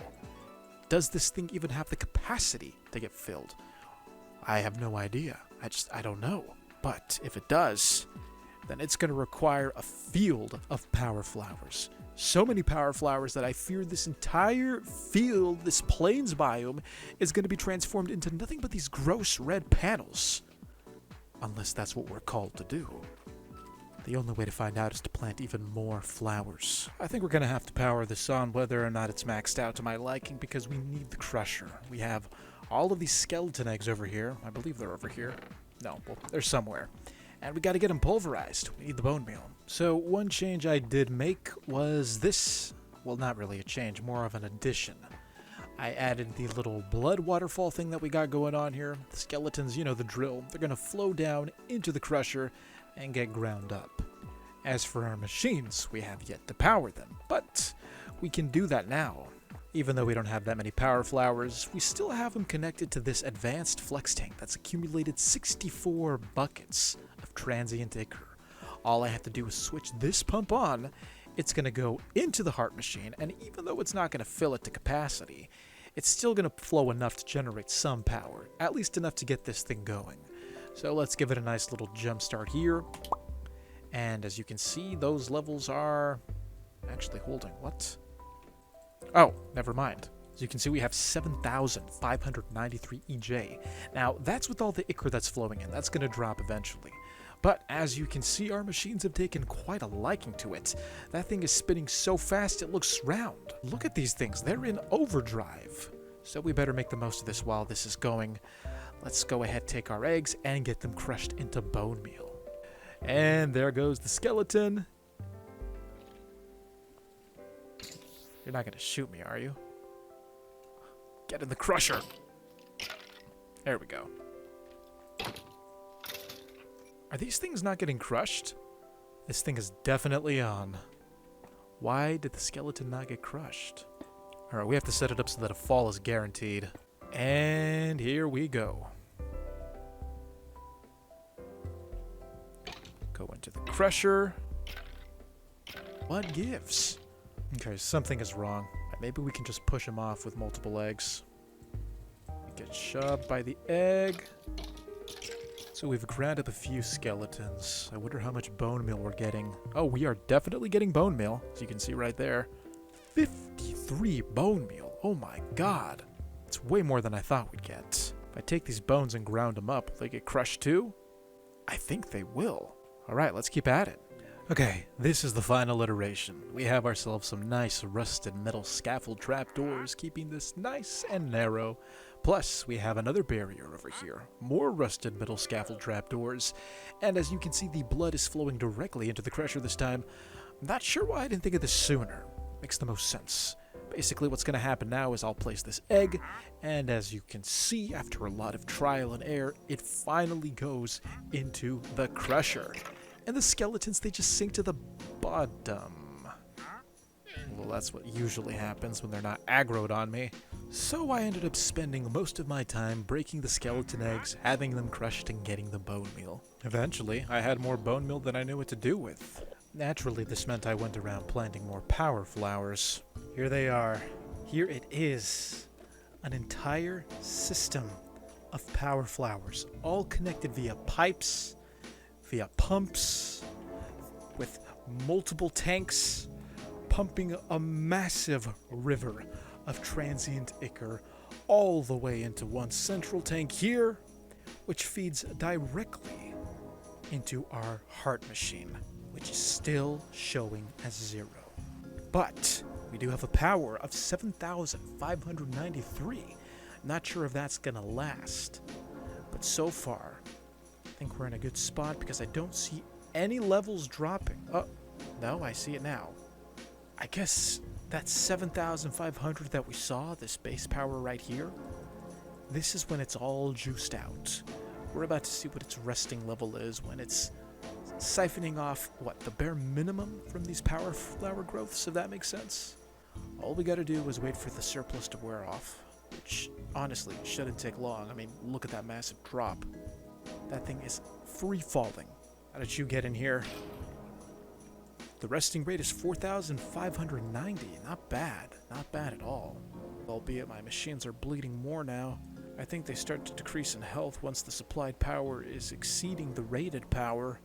We'll have to add more skin, but we'll worry about that later. The fact is, we've succeeded. This entire place is operational. The question remains, what do we choose to do with this power? Well, now that we have everything in place, I think it's finally time to spend our first official night inside of our new base. No more having to run back and forth between the base and the trailer just to get a good night's sleep. And look, even the moon came out to light our way. This is going to be the best night's sleep I've had in a long time. Good night. It is a beautiful morning here at our brand new base. The sun is rising. It's a little overcast, but nothing too bad. Now, the question remains, what are we going to do? Well, I think the first thing we should do is address this mess. Look at all this machine sludge. It's just getting into the floor. It's gross. It's gooey. This stuff right here. Ooh, our health is declining there too. We're going to have to probably add some skin there. Same thing for this. But first, let's tackle the machine sludge. How do we actually wipe this off? Because you can't break it. Sometimes it disappears, but that takes way too long. Not to worry, my friends, there is a built-in solution, more revolutionary than you'd think. Alright, so we're back in the good old trailer here. We have ourselves some wool blocks, which we will combine with a couple iron ingots. That gives you something you may or may not recognize, depending on how neat you are. Ladies and gentlemen, I give you the revolutionary invention known as the mop. With this mop, we'll be able to wipe down some of the grimiest surfaces, including those covered with machine sludge. Watch as the mop wipes away all of the filth with ease. You see that? That is groundbreaking, although it's only a band-aid on a much larger problem. You see, if we really want this machine sludge to go away permanently, then we're going to have to make more skin. You see, the problem is that our machines are bleeding out. We had skin on them before, but because we're supplying more power than the recommended rated power, well, that's just bad for our machine's insides. They can't handle all that juice, and so they're just bleeding it all out, and eventually they will die. So let's go make some more skin, tackle this problem permanently, and then maybe we can finally tap into our setup to, I don't know, reactivate our charnel pumps? Yeah, I think we're going to have to reactivate our charnel pump here. I'm getting real sick of having to go caving just to get some resources. And the charnel pump, it does all that for us. We'll cover more of that later. Let's make some skin. Once again, that's going to be 1 iron block. And then finally, we'll take these biomechanical components and combine all of this stuff together with meat steel ingots. You gotta love these meat steel machine blocks. They are so useful. And with these, we're gonna make some skin. I think we get 2 skin blocks for every block. So 2, 4, 6, 8 skin blocks. That should be more than enough. I think we kinda overdid it with the cows again. We'll tackle that problem later. Ignoring all the mooing in the background, I think we have to start with the integration fluid first, or was it the blood? Let's try the blood. So we'll take some blood, inject it into this meat steel machine block. There we go. Injection complete. Alright, so far that looks pretty good. And then we'll take this integration fluid here and inject it into the same block as well. And hopefully we did it in the right order, and if we did, we'll get some skin. And I don't think we did it in the right order. Darn. Alright, that was a waste. Let's try it again. Oh, we were supposed to combine it with a component. These things are so annoying to make. Alright, let's try this again. Alright, combine together. Component with the block. Beautiful. And then we will begin the injection. No, that's not what we want. Let's backtrack. There, injection. Beautiful. And then finally, the integration fluid. There we go. We have some skin. Alright, I'll take care of the rest of these, and I will see you back over there where the machines are.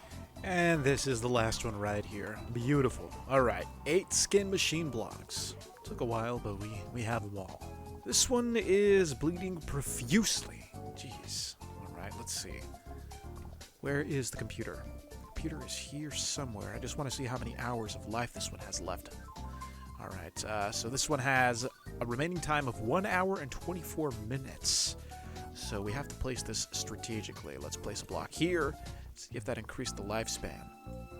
Alright, now it's 1 hour 51 minutes. Nice, nice, nice.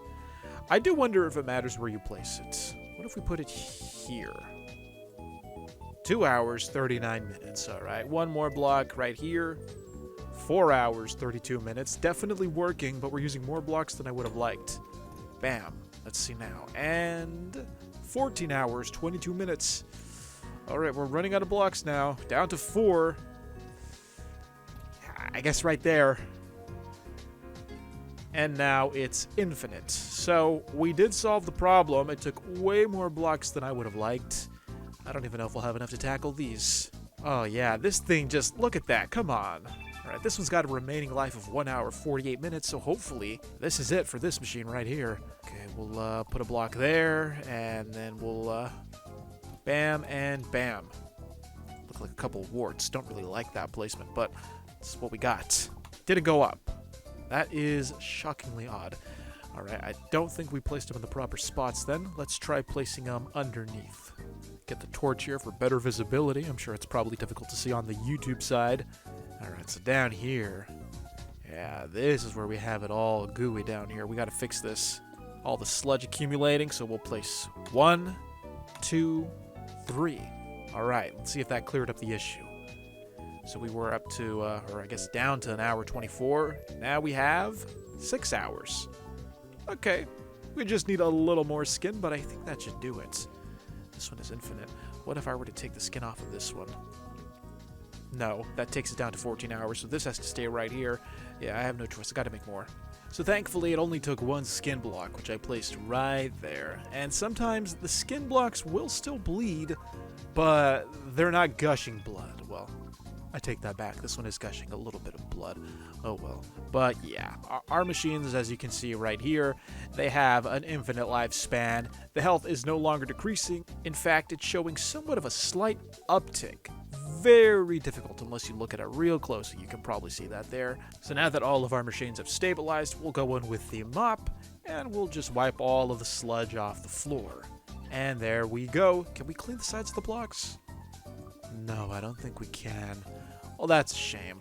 Otherwise, yeah, make sure you have your mop. Be ready to tidy the place up because this, if you leave it alone, it will get gross. Well, I guess the fact that we have a stomach powering this place is kind of gross already. Plus, we have a heart. But you don't need it to get grosser. Grosser? More gross? Is that a word? I don't know. Now, there is one thing I kind of want to do, and it's, I guess, cosmetic. I'm going to stack up with these extra rusted metal scaffold blocks. Now, one thing I want you to take note of is just how gross this area looks. It is so messy. It's so disorganized. It's very eldritch, actually. It looks otherworldly. So instead of trying to tame this, make it look pleasing to the eye, I say we just go all in and just add to this corrupted layer that we've been working on. So you may have noticed right here, there is some netherrack. And the reason I put netherrack there is because it just makes this blend in a little better. You see this green here with the grass? It kind of clashes with the red of our biomechanical, our power flower. The red makes it look like we're kind of corrupting the world, which is essentially what we're doing. So here's what we're going to do. We're going to go into the nether. We're going to collect a ton of netherrack. And then, between all of our power flowers, we're going to replace the grass with said netherrack.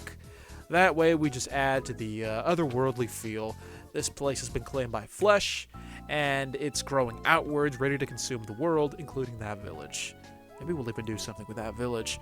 But yeah, let's go get some netherrack and destroy this world. You know, we haven't come to the nether as often as I thought we would have. And I'm a little concerned right now because we don't have a lot of netherrack. Nothing but cobalt, what is this, cobalt nilium? Nilium? I don't know how to say that. Wait, what do I need you for if I have a pickaxe? Never mind.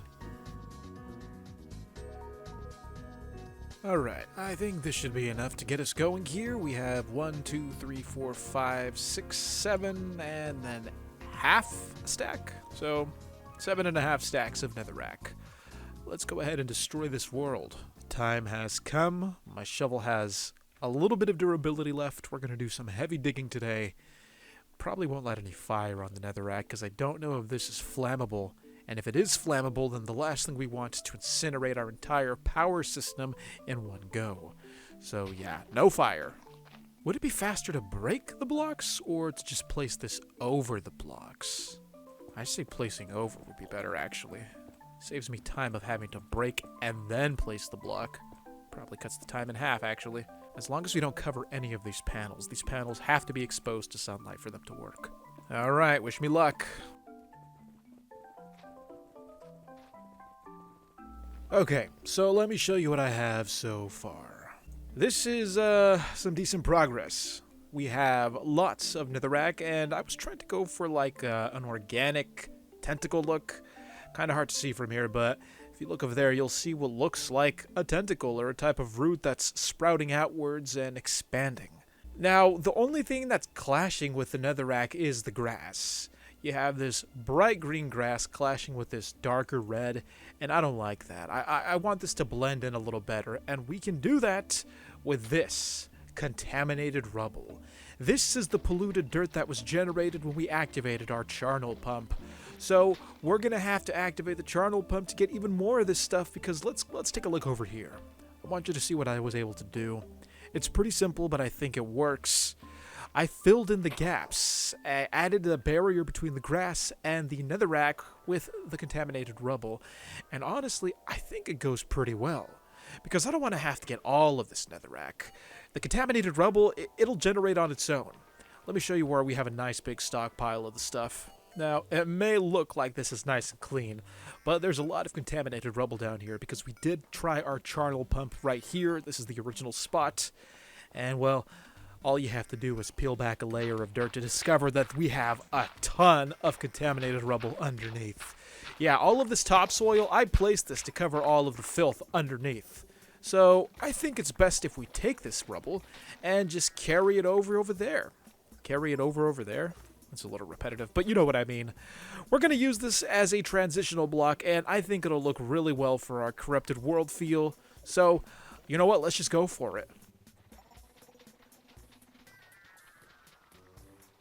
Wow, the contamination goes really deep. Look at this. So much contaminated rubble. It only stops because of the stone. That's insane. Now that looks infinitely better. Oh my god.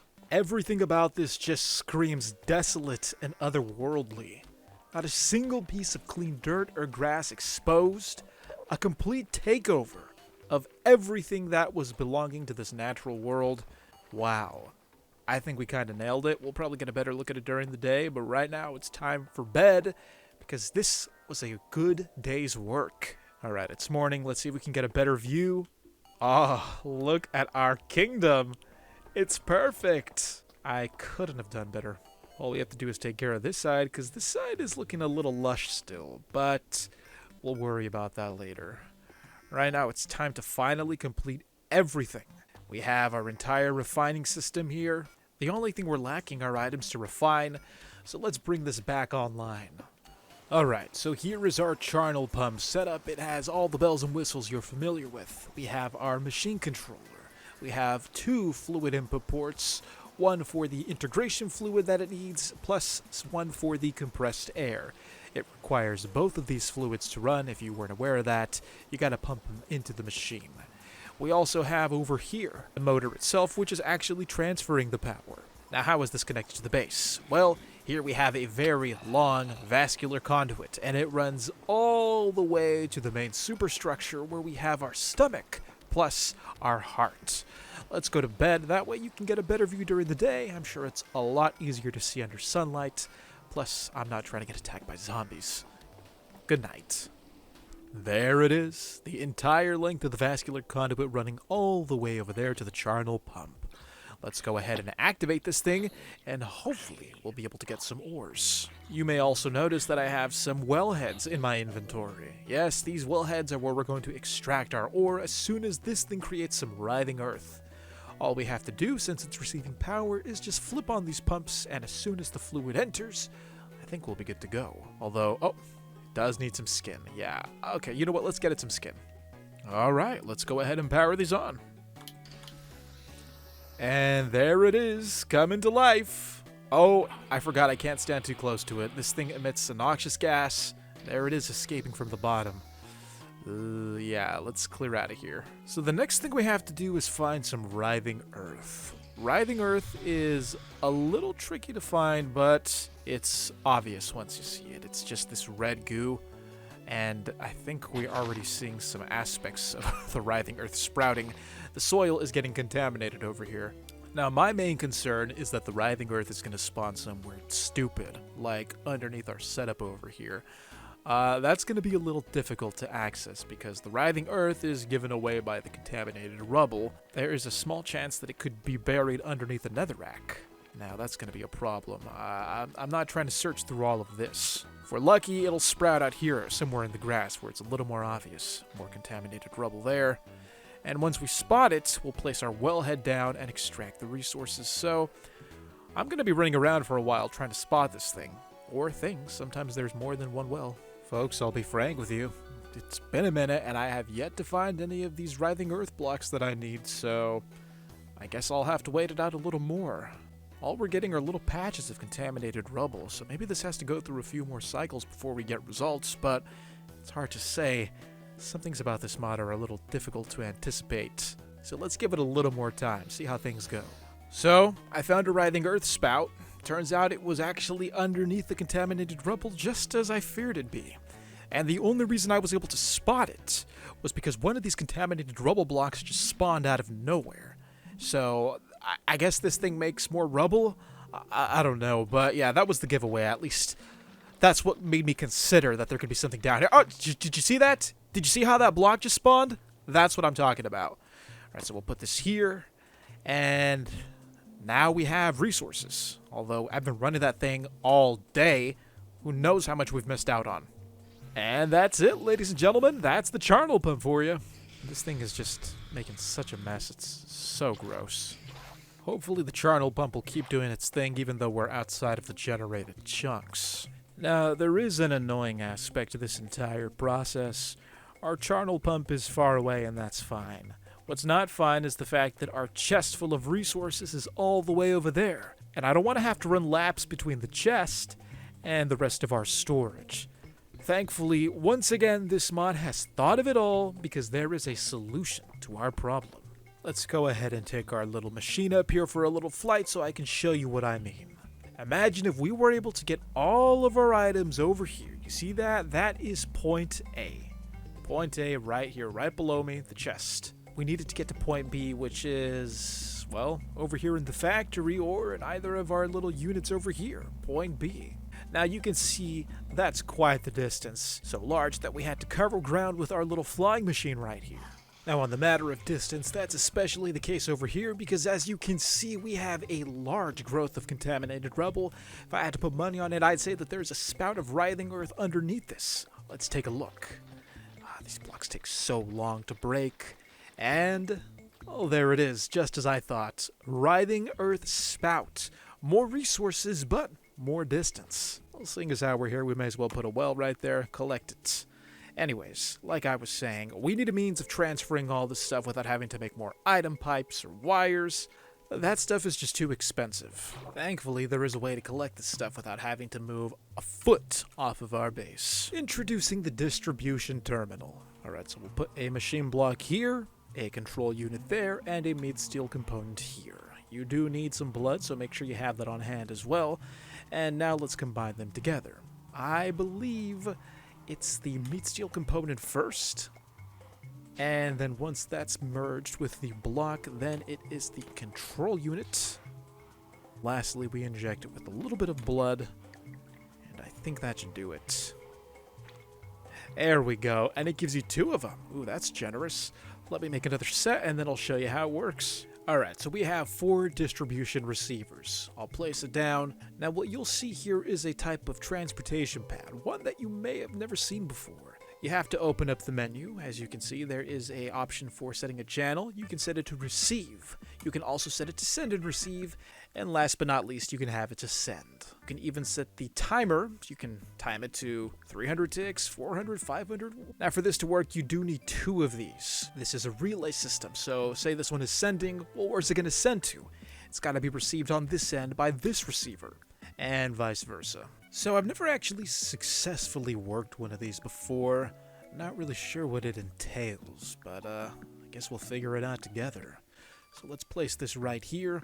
I don't believe that this needs power. I think it runs all on its own. What you will need is a machine controller, which I don't have on me, so I'll probably go get one of those right now. But let's go into the menu again. We have the option to receive. We don't want that. We want to send. Send and receive. No, just send only. Cooldown every 300 ticks. You know what? I think that's okay. Right now it says invalid machine. Add machine controllers and then an item or a fluid port. So it does need the machine controller that we know, plus an item port. I guess that makes sense. How is it going to get the items anyways? Here's a config, input, send, send, Set address, set address. And we have the option to rename these. I don't know what this is about. I don't even know if we have to mess with it. Alright, and, well, let's go place the other one back at the base where we're going to receive the items. I guess we'll put it here. We have the room for it. Alright, I think I have everything we need here.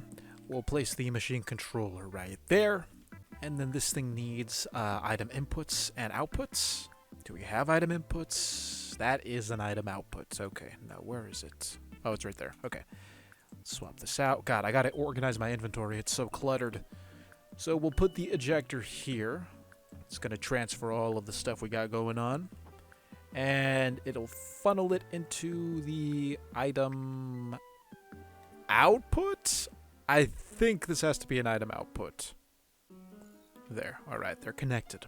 This has everything it needs. You see the little light right there? It's nice and green. I guess we'll name this 1. Channel 1. Alright, so this is channel 1. Channel 2. We'll just name these both 2. I don't really get what the send right here is for, the set address, but the address will be channel 2.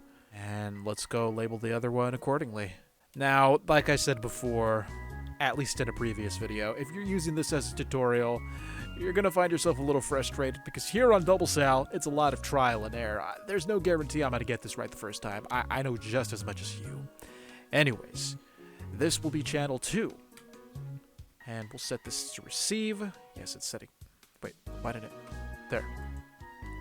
Beautiful. We'll put our machine controller right there. Perfect. And it says ready. I think this is good. We'll put our item output here and a chest here. Actually, no, that's going to need an ejector. I think the ejector feeds directly into the chest. Let's see if we can actually send something over now. Hopefully it works the first time, although I'm a little iffy about it. I'd say it's a 50-50. So we just have to set this to on? No, let's make this an input. I think this has to be an input, actually. Input. Nice. And then we'll make this connection right there. Beautiful. Set to auto send. All right, here we go. Stuff is going into the item input. Not really sure what's supposed to happen now. All the stuff is in here, unless this is facing the wrong way, which, given this mod, it probably does matter. Let's break this. Still nothing. Okay. Give me a minute. I'm going to figure this out. Okay, I think it's just a fact of the matter that they're too far away from each other, which in my opinion kind of dilutes the utility of this block, but maybe we can make it work somehow. Put a machine controller here. I labeled the other one test in all capital letters, so I'll do the same for this one. Test. This one will receive. We'll set this to nothing, because that's how it is on the other one too. And then we'll put the item output. Yeah, right there. So the blocks will be received on this side. We'll use 1 diamond to test this.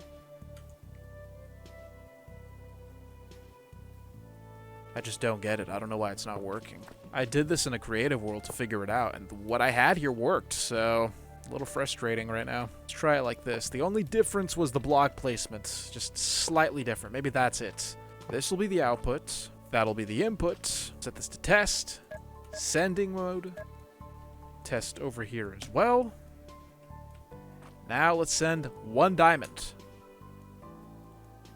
Nothing. A giant worm is supposed to come down and move it over here. I don't get it. Look, if anyone in the comments knows how to figure this out, please let me know. I am, like, scratching my head here over this. I have this exact setup in my creative world, and for some reason in this world it's not working. Now, for those of you who are wondering what this is supposed to look like, well, I guess the setup wasn't exactly the same. I have these blocks down here. We'll try that back in the other world, but anyways, this is what's supposed to happen. See this channel? It's set to test. It's set to send. Nothing here. Empty. This one is set to receive, also named test. Nothing here. Item input. All we have to do is, I don't know, we'll put this blood bubble in there. And then this giant skyworm, you guys are all familiar with this one, it picks up the item. It ascends back into the sky, and then another one comes down and drops off the item. Back here. That's all. Why that's so difficult to set up over there in the survival world, I have no idea, but if this is something you're interested in, there's the feature. That's how it works. Give it a try in your world and let me know if it worked for you. There is one more project I'd like to take care of before we wrap things up for good here. See, our place is looking pretty bare. We got the flowers, we got the netherrack, but there's one more thing that's missing. And we kinda have it, but we don't have it. You see that beautiful red tree right there? I hope you didn't forget about those. Let's go take a look and see what we got going on over there, because that's gonna be important. This is our blood bubble tree. And this blood bubble tree fits in perfectly with everything we have over there. The only problem is getting the saplings. Chopping these trees down, at least in my opinion, it takes way too long. The most we were able to get out of these trees were, well, this little peninsula over here, and then this teeny tiny forest we got going on over here as well. Not a lot of trees, and honestly, if I wanted to get more saplings, I'd have to chop all of these down. Just way too time consuming. Thankfully, there is another way to go about this. We're not going to use an axe. We're not going to use a chainsaw. No, NEEPMeat has done it once again. If we want a luscious blood bubble forest surrounding the space, then we're going to have to craft one of these. This is a tree vacuum. We just have enough integration fluid left to make this thing. Okay, so we'll place a bone here, a biomechanical component there. And right now what I'm putting together are these little stake-looking objects. They are part of the crafting recipe to make the tree vacuum. So the bone is going to act as the base. Let's take this manufacture option and combine the biomechanical component with the bone. Then we're going to take our integration fluid. Let's inject that in there. We have just 2 buckets. We're going to have to make more of that stuff. I think that should be everything. Yeah, there it is. A contractile actuator? Something like that. Close enough. Doesn't matter because it's about to be a tree vacuum. 4 meat steel ingots, 2 of those stake-looking things, and an item pump. This gives us a tree vacuum. Now this tree vacuum is an odd-looking thing. Just take a look at it before we give it a try. You can see it has, I guess it has like a mouth, and, yeah. That's all I'm going to say about that. This thing is going to suck up all of the trees, but the thing about the tree vacuum is that it's a little picky about how it functions. See, all of these trees have to be, I guess, touching or connected somehow. So if I were to break this one down, only this tree is going to get sucked in. The rest of these, probably not, unless they're connected by leaves or by wood. So let's give it a try. Let's see if we can take all of these down with one tree vacuum. So we'll place this right here. So naturally, like all of these machines, it requires a few components, like a machine controller. It also needs an item output port. How else would you get the items out? And then last but not least, the motor port. Right here, this is where we're going to supply the power. We'll attach a regular motor. I hope it will take a regular motor. You know what? Let's just try connecting it with vascular conduits. I know we're going to have to craft a lot more, but I don't like using the transient ichor anymore. Alright. Here's hoping we don't overload the thing with power. Of course we did. Give it back, worm. Thank you. Alright, we have some machine blocks, so maybe this will act as a fine buffer. There we go. Oh! And as you can see, this thing instantly started working. It is slurping up the entirety of these trees from here all the way back here. Oh, it stopped. No, wait, it's still going. Now, I don't really like this animation. Something about it is just, makes me feel uncomfortable, but like I've said before, that's NEEPMeat for you. So the tree vacuum is absolutely slurping this entire forest here. I thought it was going to get this one, but I guess there is a range. But you know what? That's okay. By the time this is complete, we'll have plenty of our saplings. In fact, let's check and see how many saplings we have now. 15 saplings and counting. Alright, I think this was an absolute success. We kind of needed this win after failing with the distribution system over there. It's nice when machines work the way they should. Oh my god, this thing just, like, slurped it up like spaghetti. Look at that. Look how thin this line of leaves are. Oh, and there goes the last remnants of this forest. Wow. Absolutely ravenous appetite, this thing. And with that, it's completed its job. Well, it missed one tree, but we won't hold that against it. Thank you. So we have 26 blood bubble saplings. All we have to do is plant them, grow them, and I think we'll be set. Now before we plant these trees, I think we should go tap into our bone meal stockpile. Lord knows we have plenty of that. Oh, okay. Well, we used a lot of it, but we still have some.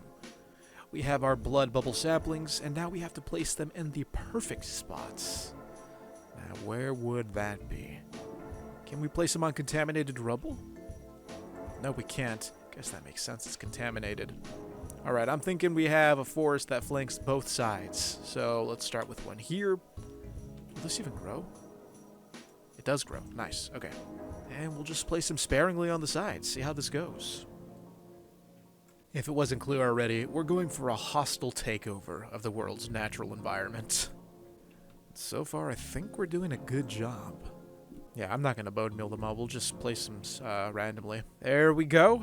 And now we wait. Alright, we're going to leave those trees alone to grow. I think while we wait, we should probably do a little recap of what we did today before we wrap things up here. For starters, we baked cake. A very questionable cake. Thankfully, we washed it down with a tasty beverage. Just don't ask what went into it. On top of that, we completely redid our entire refining system. The old building was completely gutted. Thankfully, we replaced it with something much better. A brand new system that could refine our ores to get the most out of them. With the crusher, we could pulverize just about anything. And with the ball mill drum, we could break those things down even further. And once everything was crushed and melted down, we could filter it all through an enlarged trommel. All of which was housed in our beautiful base, which was assembled with our beautiful schematic cannon. But such a setup needs a lot of power. Thankfully, we established quite the fuel network to make sure that we never run out of power again. Although it did mean I had to plant a ton of flowers, all of which fed directly into the stomach and heart of our power system. The only downside is that all of my machines did affect the world quite a bit. Who am I kidding? This isn't a downside, this is amazing! Look at these trees, look at those flowers, look at that base. This world is finally taking shape. I almost forgot to mention the part where we clone things using this. And how could I forget about our good old friends, the cows? The cows, always so hungry, always so eager to follow a piece of wheat anywhere. Thanks to the cows, we were able to get tons of meat. When ground up, they were converted into tissue slurry, and that tissue slurry was refined. That ended up becoming meat, which we stored here in the flex tank. Now, why am I reviewing this process? One that we're all very familiar with by now if you've been paying attention. Well, because with the meat, we've been doing something very special. That's right, we've been cloning. With our synthesizer, we've been able to take meat, convert them into eggs, and inside these eggs, anything we want. So long as it corresponds with the salts that we have in our synthesizer. You see all these eggs? They're all skeletons. And just how did we go about hatching those eggs? Well, I thought of a process for that too. Thankfully, it incorporated stuff we already had. Let's go ahead and look at that once again. Usually, there's supposed to be blood flowing through here. I don't know where the blood went. Guess it evaporated in the sun. It's okay, folks, we do have little reserves of blood left. As I was saying, for the eggs to hatch, they need to be submerged in blood. So you place the egg in the blood river, it flows down the blood river, and by the time it gets to the end, it hatches. The best part is that the egg, or the mob, sometimes they can get ground up, which is what we wanted in this case because this is going to make us bone meal, which, well, we use to make our power flowers over here, which in turn powers our entire heart system over there. Yeah, it's one big, beautiful cycle, and it all works together in eldritch harmony. I don't even know if these things are worth reviewing. They didn't work. Our so-called distributors, which didn't distribute a thing. I'm tempted to try it one more time. Let's see. Set to send. Set to receive. They're both ready. Nothing. Absolutely nothing. Which is disappointing because that would have been quite the spectacle. But aside from that, I think that covered almost everything we did today. Compared to last time, we definitely made our mark on this world. I mean, come on. If this isn't a hostile takeover, I don't know what is. And I'm sure there are a few more things to cover, but honestly, not enough to squeeze into 300 days, so we'll probably do something new next time. We didn't even use our integrators that much this video. Oh well, this was quite the learning experience. Some of these processes were probably more unethical than others, but that was the NEEPMeat mod, one of the strangest mods I've ever played in my Minecraft career. It had just about everything a tech mod should have, although its approach is what makes it stand out the most. Machines made out of meat? I mean, that's as original as it gets. If you haven't already, I highly recommend this mod. Give it a try if you like a challenge, because sometimes figuring some of this stuff out, it really makes you scratch your head. Thank you to all who asked for a sequel to our 100 days video. This was 200 days. I think we've done just about everything I wanted to accomplish in this video. Isn't that right, Mr. Horse? I'm not gonna lie, guys. I am gonna miss our Eldritch world. It was finally starting to take shape so beautifully. You know, if there's one thing I would have changed, I probably would have made more living space in our base here. You may have noticed that we didn't use it as much as I thought we would, at least our platform. I mostly used it to sleep, but come on. That looks cool. Does that not look cool with that giant floating egg there? The chain supporting the platform? You know, one thing I should have done as well is probably respawn the villagers. We probably could have cloned them. But, oh well, I guess this village was, it was bad for the environment. These guys were polluting, they were destroying the earth, and we can't have that, not in Minecraft. I say good riddance. Well, I think that's just about everything. We're gonna wrap it up here. Thank you so much for watching. I hope you enjoyed everything we put together today. It was quite the experience. If you did like today's video, well, be sure to leave a like, comment your favorite moment down below, and don't forget to subscribe if you're new to the channel and you want to see more content just like this. Once again, thanks for tuning in. I will see you next time. This has been Doublesal. Have a fantastic day.